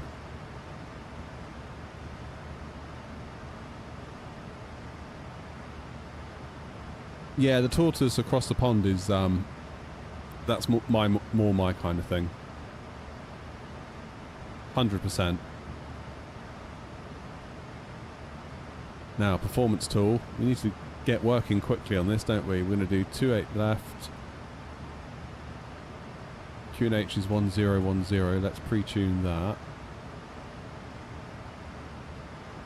That's in. Minimums into Dublin are 302.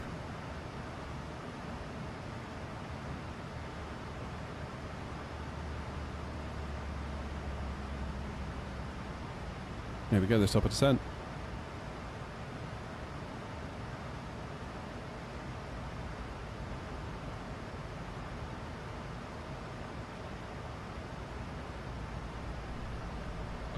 Can't do it. 302. Go for a flaps 30 arrival. Auto brakes 3 will do the trick.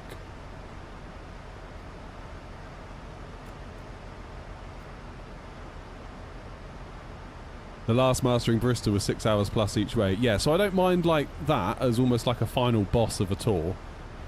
Don't mind that. But to sit here and do like Heathrow JFK 3 times a week, I don't think so. It's not really my thing.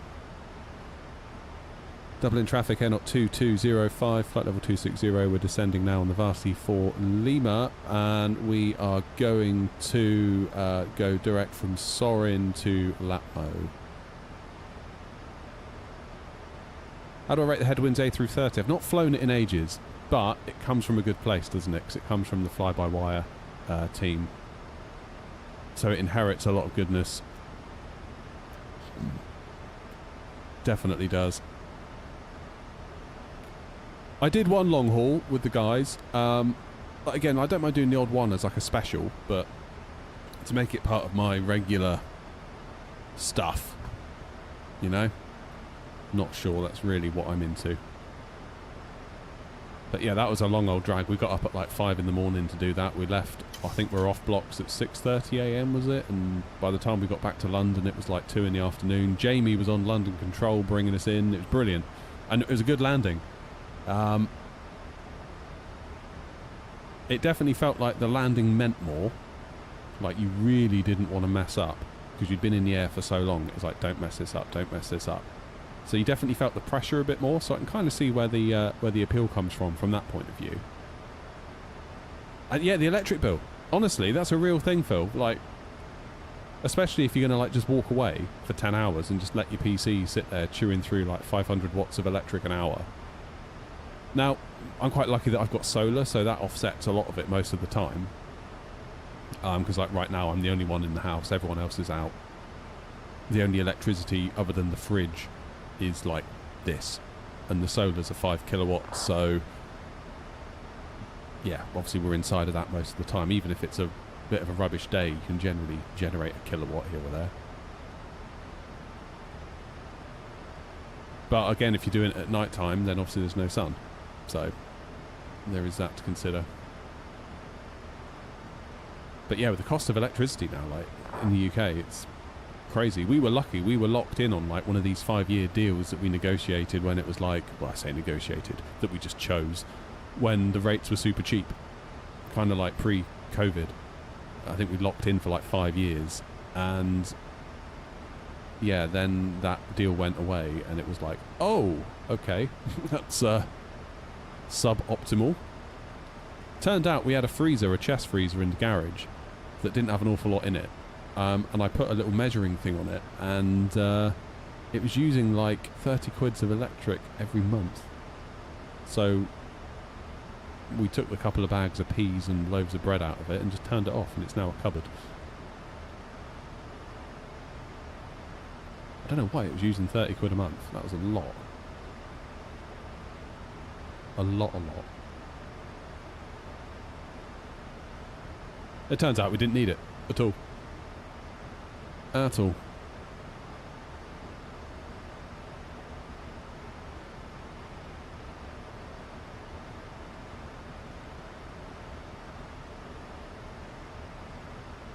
So yeah, check your fridges would be my advice.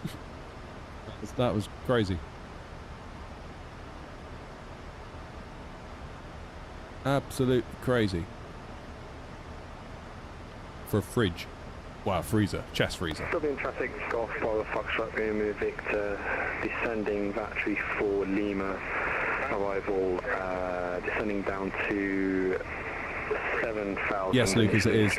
Golf Romeo Victor. Yeah, so Simon, I thought I'd have to redo my liveries when they did the new update, but they worked. But I've had a couple of people saying that they couldn't get it to work. But I haven't heard much more from them, so I don't know.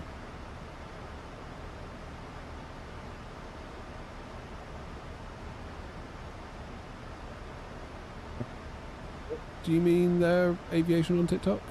Air not you do and Boeing only new Airbus. Don't quite understand what you mean.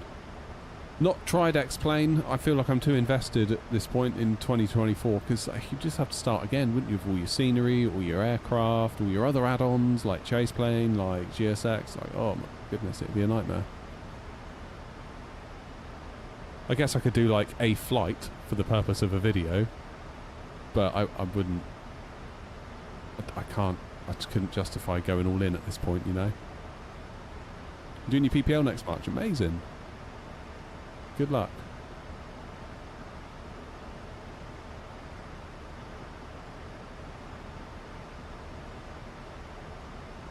What do I think about the Windwing Airbus throttle? It's really nice. It is really nice.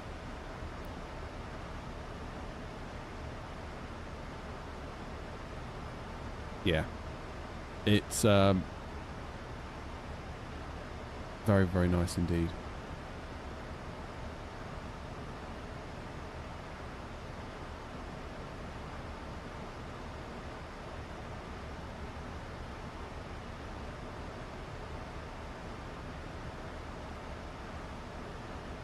We are nearly getting down to 10,000 feet, so presumably the plane is going to start to decel quite shortly.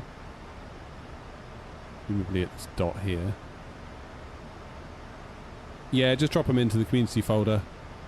I don't use the OC3 thing. They literally just drop into the root of the community folder.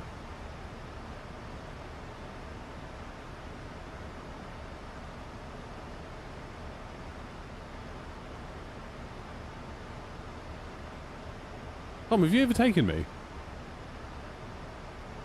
You have as well. You crafty devil. And you're a good 10,000 feet above me. Are you going to do the full star, Tom?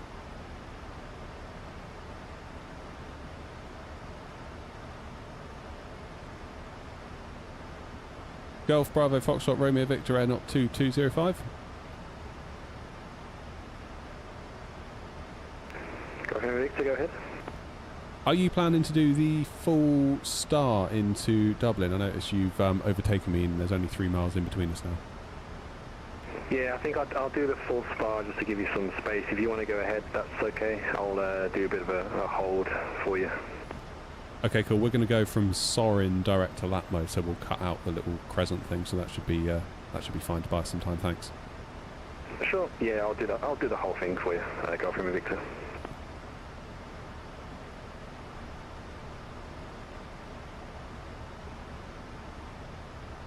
Wish the ERJ was bad. I've never tried those.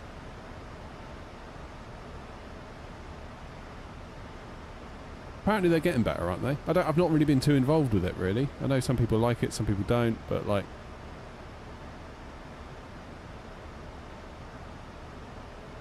I've got an extra waypoint in that I don't need pizza. If that's how you're supposed to say it. Let's get rid of pizza. We'll put Latmo in there. There we go, we're fine. Right, can we get one more decent... Well, can we get a decent... I was going to say one more. That would imply that Bristol was good. I don't think it was. I think we got away with Bristol. Joanna, how was your landing? Was it alright? Grumpy said you did alright.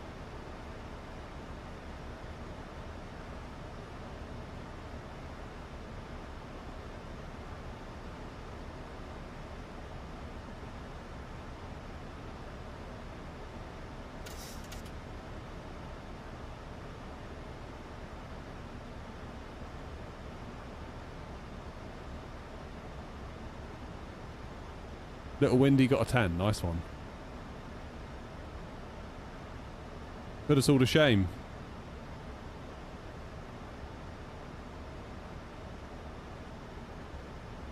Okay, 10,000 feet. Lights on. Engines continuous. I have TCAS off. Oh, shoot. Do I? I knew I forgot something.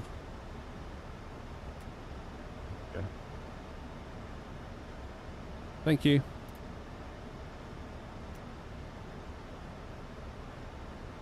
Now we're going into the soup. How you doing, Ed?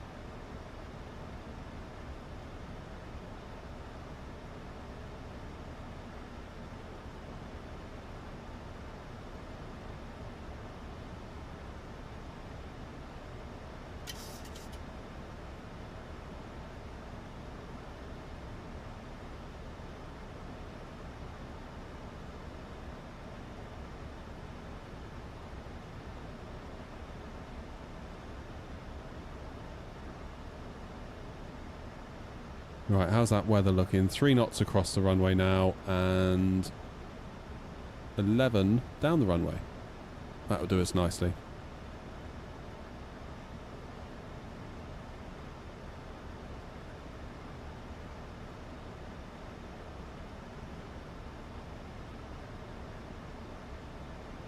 So the plane is trying to hit 240 knots. We're just struggling to do that with our current rate of descent. Dublin traffic, Golf Romeo Victor, flying direct Delta Whiskey 705 for spacing, Dublin.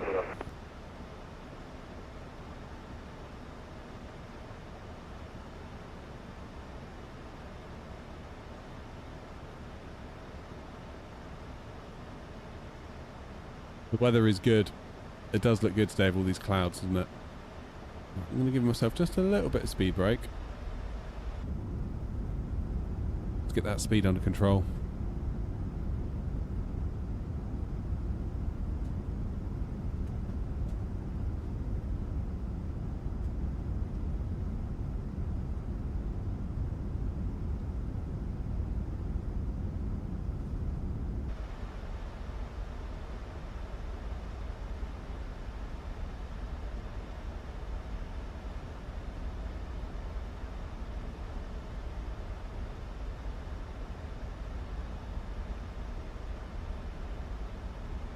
Zoom out the ND a bit, get a bit more context. There we go. So 20 miles till the turn. This is all going to happen quite quickly, isn't it? Golf Romeo Victor, Air 2205, what's your position? We are 4 miles out from Sorin at 7,400 feet. Okay, I think that'll work out nicely. Cheers, Golf Romeo Victor. Whereas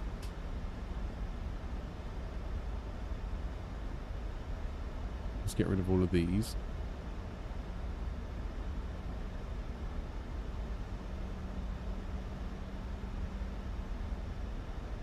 Wizz Air, are you going into Dublin?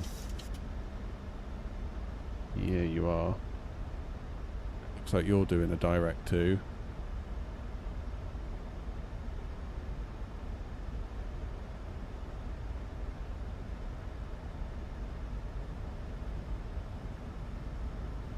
Wizz Air 985, Air 2205.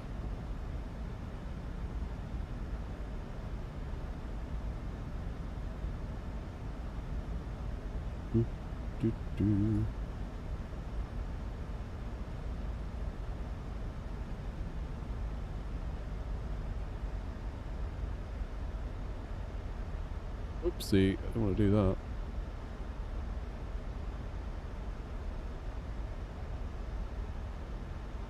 I think we're going to get there before then.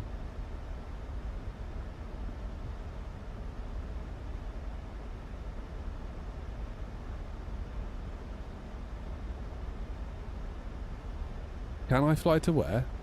Jerba. Not familiar with that place. Where is it?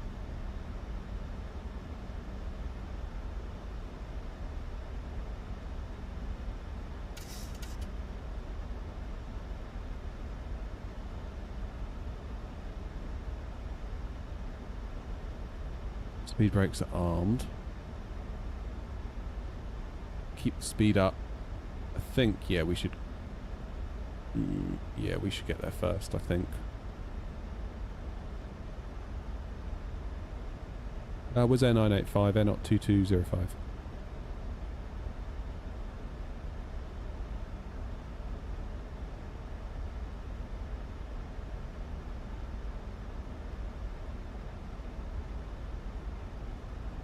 I think we're going to get there first, looking at that.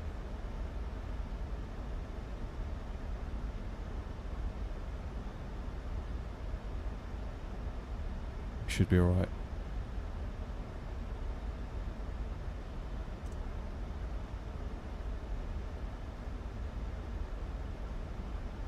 Standard pressure, and pressure is 1010 because we pre-tuned that. Thank you, Boeing.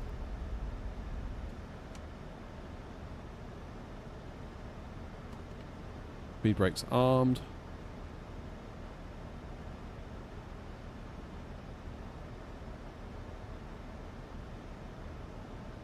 It's Flight Simulator. Lily.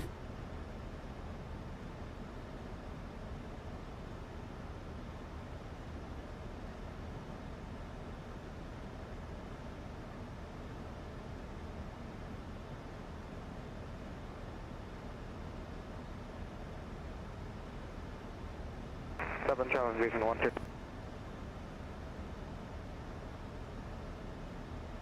Police Point Hotel, Dublin.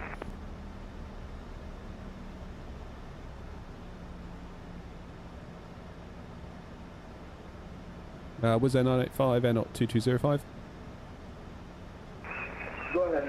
Will you go down first? Wizz Air 985, just checking you're happy with us going in front of you, looking at VATSIM radar. I think we're going to slot in just in front, just making sure you're okay with that. Yeah, that's alright, but if we have to, we just have to slow down or something like that, so don't worry about it. Roger, thanks, Air 2205. Alright, John.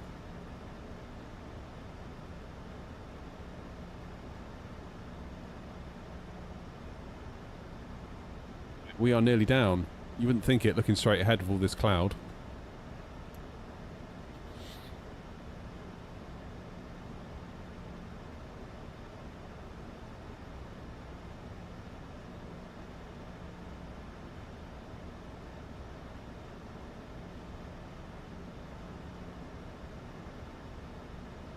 Okay, max everyone a bit Golf Romeo 2,500. Victor Air 2205, what's your position? 3 miles out from Lapmo, then we make the turn onto final. Okay, what's it?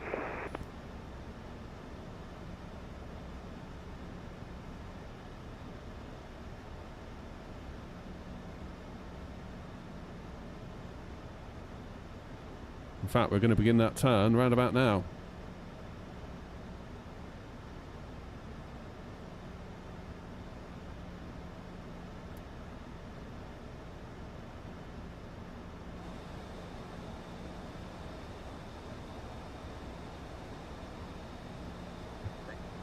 We go. Let's arm the approach.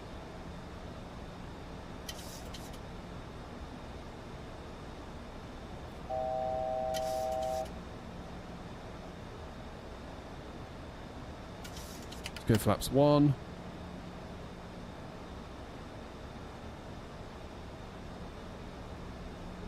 Do 180 knots. Dublin traffic, air knot 2205. We are 10 miles out from 28 left, slowing to speed 180 knots, and we'll maintain 160 until 5.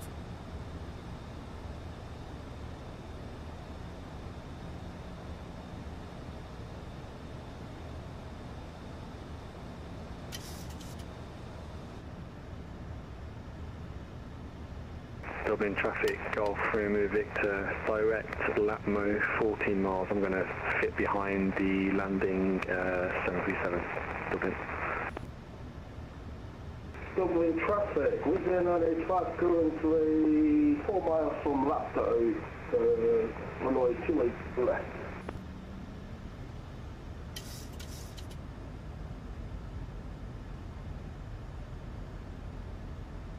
Try and keep my speed up if I can here.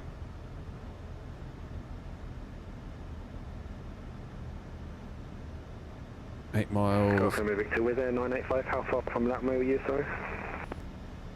I'm currently 3 miles from Lapto. 2,500. Gear down. Okay, I'll fit behind you, Golf Romeo Victor. I've reduced my speed to 180 knots as well. Cheers.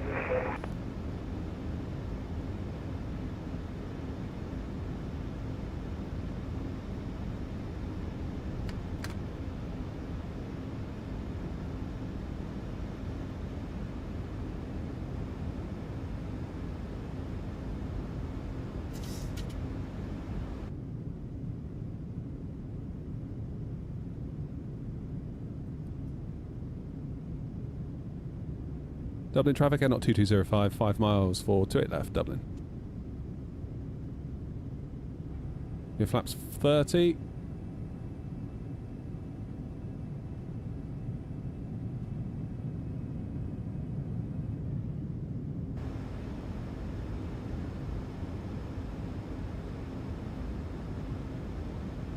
Go now to our final approach speed of 154 knots.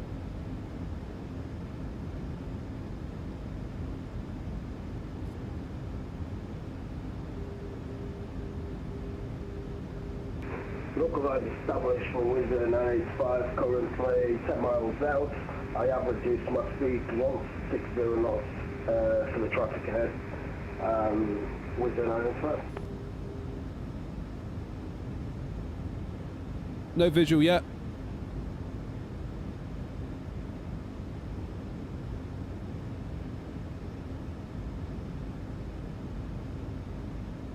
Sure, no one's there.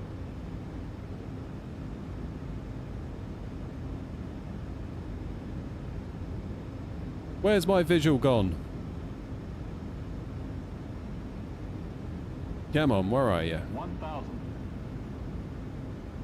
Just about make it out. It'll be okay.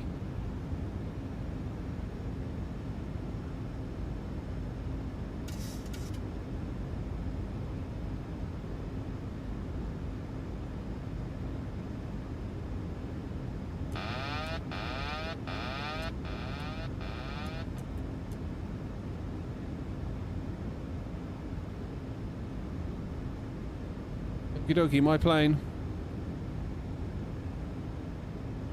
500.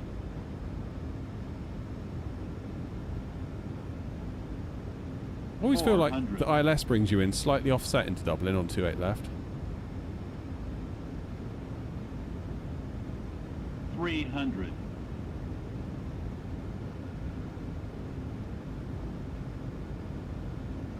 200. Approaching minimums. 100. Minimums. Continue. 30. 20. 10. The flare.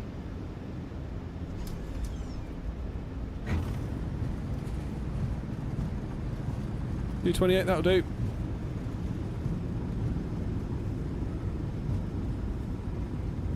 Getting the hang of this thing eventually, aren't we?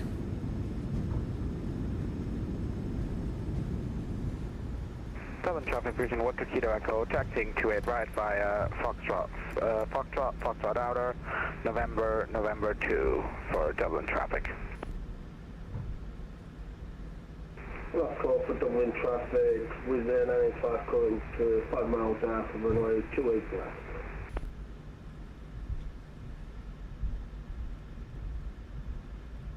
Let me just get past this stop bar, then we'll make the vacated call. Dublin traffic, N 2205, runway 28 left vacated. Look at that. Engines out of continuous. Let's start the APU.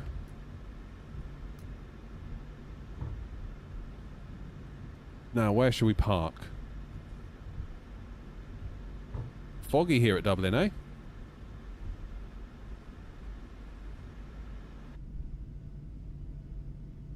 Clean the wing up.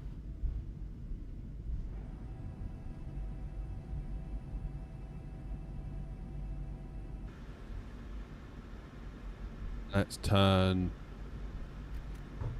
TCAS to exponder. Was a little bit of a float, that one, wasn't it? Struggling to... I think what it is, it's the lower position of the 7.3. I expect a touchdown because of the increased height of the 320 that I've gotten so used to. And you forget you have to go a bit lower in the 7.3, don't you, visually? That was alright. I'll take that. We ought to get a 10 out of New Sky for that one. I'm going to go to stand... Dublin traffic, Golf Romeo Victor established ILS 285 miles. 402 left. Dublin traffic, again at 2205, going to taxi to stand 402 left via Sierra, crossing runway 34 and Alpha. Tell GSX where we're going, 402 left. It's going to be Pier 4.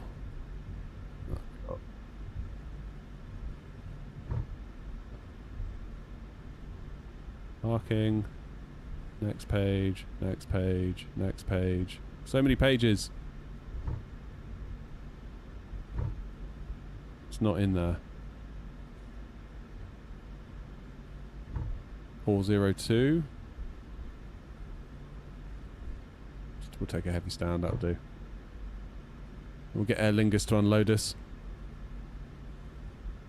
Choose from the map. Yeah, I probably should have done, actually. Probably should have done. Oh, we're getting there slowly with this 7.3. Slowly building up that muscle memory again. It takes a while though, doesn't it? If you've been out of a plane for a while, it takes a while.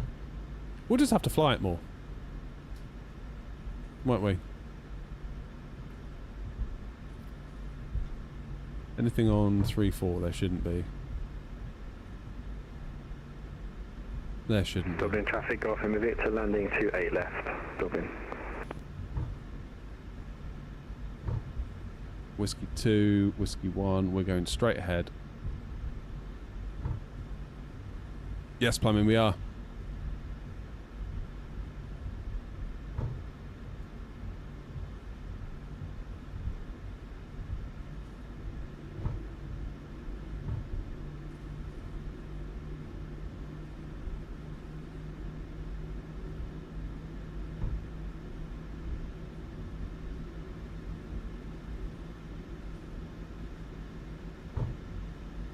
Here he comes, sir.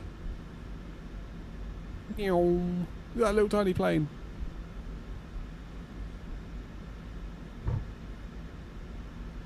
Dublin traffic, Golf Lima Victor going around. They look so cute, those little planes, don't they?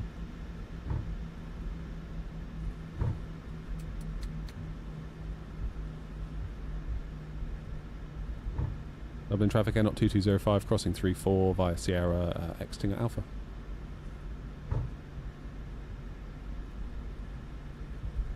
Oh, well done, Pipe. As far as I'm aware, Alpha is closed. At least that's what it says on the ATIS a while back.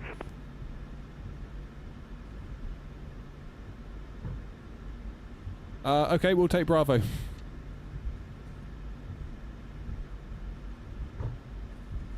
Just trying to help, that's all. That's all good, mate. Appreciate it. Our scenery obviously doesn't reflect that. Can't remember seeing it in the natives, but we don't come here that often. So yeah, we'll take your word for it. Thanks. Oh, don't worry about it. It literally says on the ATIS, like it says it all the time, pretty much. Got it. Thanks. We'll keep that in mind. Appreciate it. If it's closed, there you go.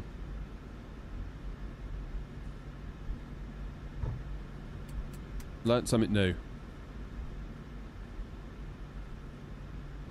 And we then go up here, presumably.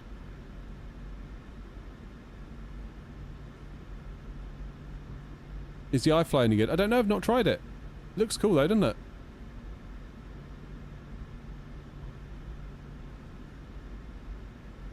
Oh, we use so many add-ons at this point. GSX and the planes are the main ones. Chase plane. Things like that.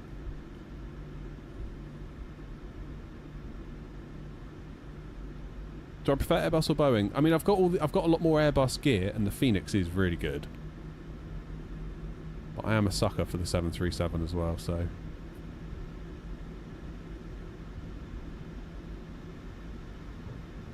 We're going right in here.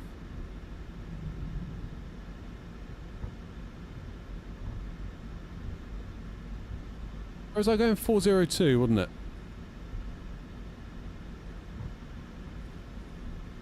I believe.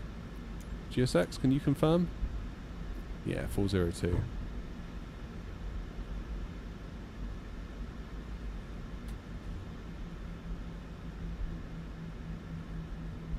How you doing, Captain? I guess we're going to go centre. Yeah. Tyre scrub there. Sorry. Well, you do feel really low down. Like even this terminal building feels really big. Any plans for streaming tonight? I need to check what's going on tonight, whether I'm able to, but I will schedule it when I know.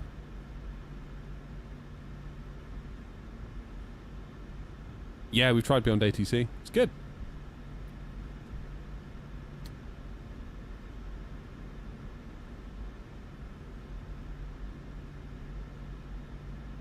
Here we go then. Have to do.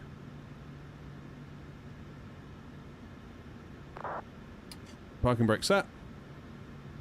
And we'll take power from the APU. Engines off. 7 traffic vision 1 to Kilo Echo Heavy, lining up 28 right via November to Dublin. Right. Did New Sky like that this time? Yeah, 10 out of 10 all day long. Apparently that was challenging conditions, was it? What made it challenging? I mean, we had a bit of a headwind. We were getting close to it being another floater, weren't we? We need to work on the floaters in the 7.3, that's for sure. That is for sure. That's right though, 20k for the VA made, you're welcome. And here we are all tucked up safe and sound at Dublin. God, that flight went really quick. It really did go quick. Feels like it was, well, only an hour ago we were pushing back, which I know is about right. It's about an hour, isn't it, to Dublin, but it just feels super quick. Always fun going to Dublin, we like Dublin. Nice little bit of scenery as well. How'd you get your landing rate? That's New Sky. It's the software we use to run the virtual airline. That's what it is. Oh, what good fun. Right. Thank you guys for coming along. I need to disappear now because I've got some work to do before I need to go and do pickup later for the kids. So I've got about an hour and a bit to get some stuff done. Thank you all very much indeed, though. I do appreciate it. I will try and schedule the flight for tonight as soon as possible once I know if I can do it. So if you don't see it scheduled, then I guess you know the answer. There's a few moving parts going on at home tonight that might prohibit me from doing it. If we do it, I'm thinking we'll do Bristol down to Ibiza for the next leg of the Bristol tour. But like I say, I can't promise at this time, but I will schedule and let you know. Dublin traffic, Golf and Victor, turning base, left base 28 left, Dublin. But thank you all very much indeed. Thank you for all the support. Thank you for hitting the like button, all that good stuff. It's always lovely to come and fly with you for the day. It's a very big privilege, so thank you very much indeed. Hopefully, I will see you all a bit later, but you all have a lovely afternoon, and I'll hopefully see you soon. Ciao!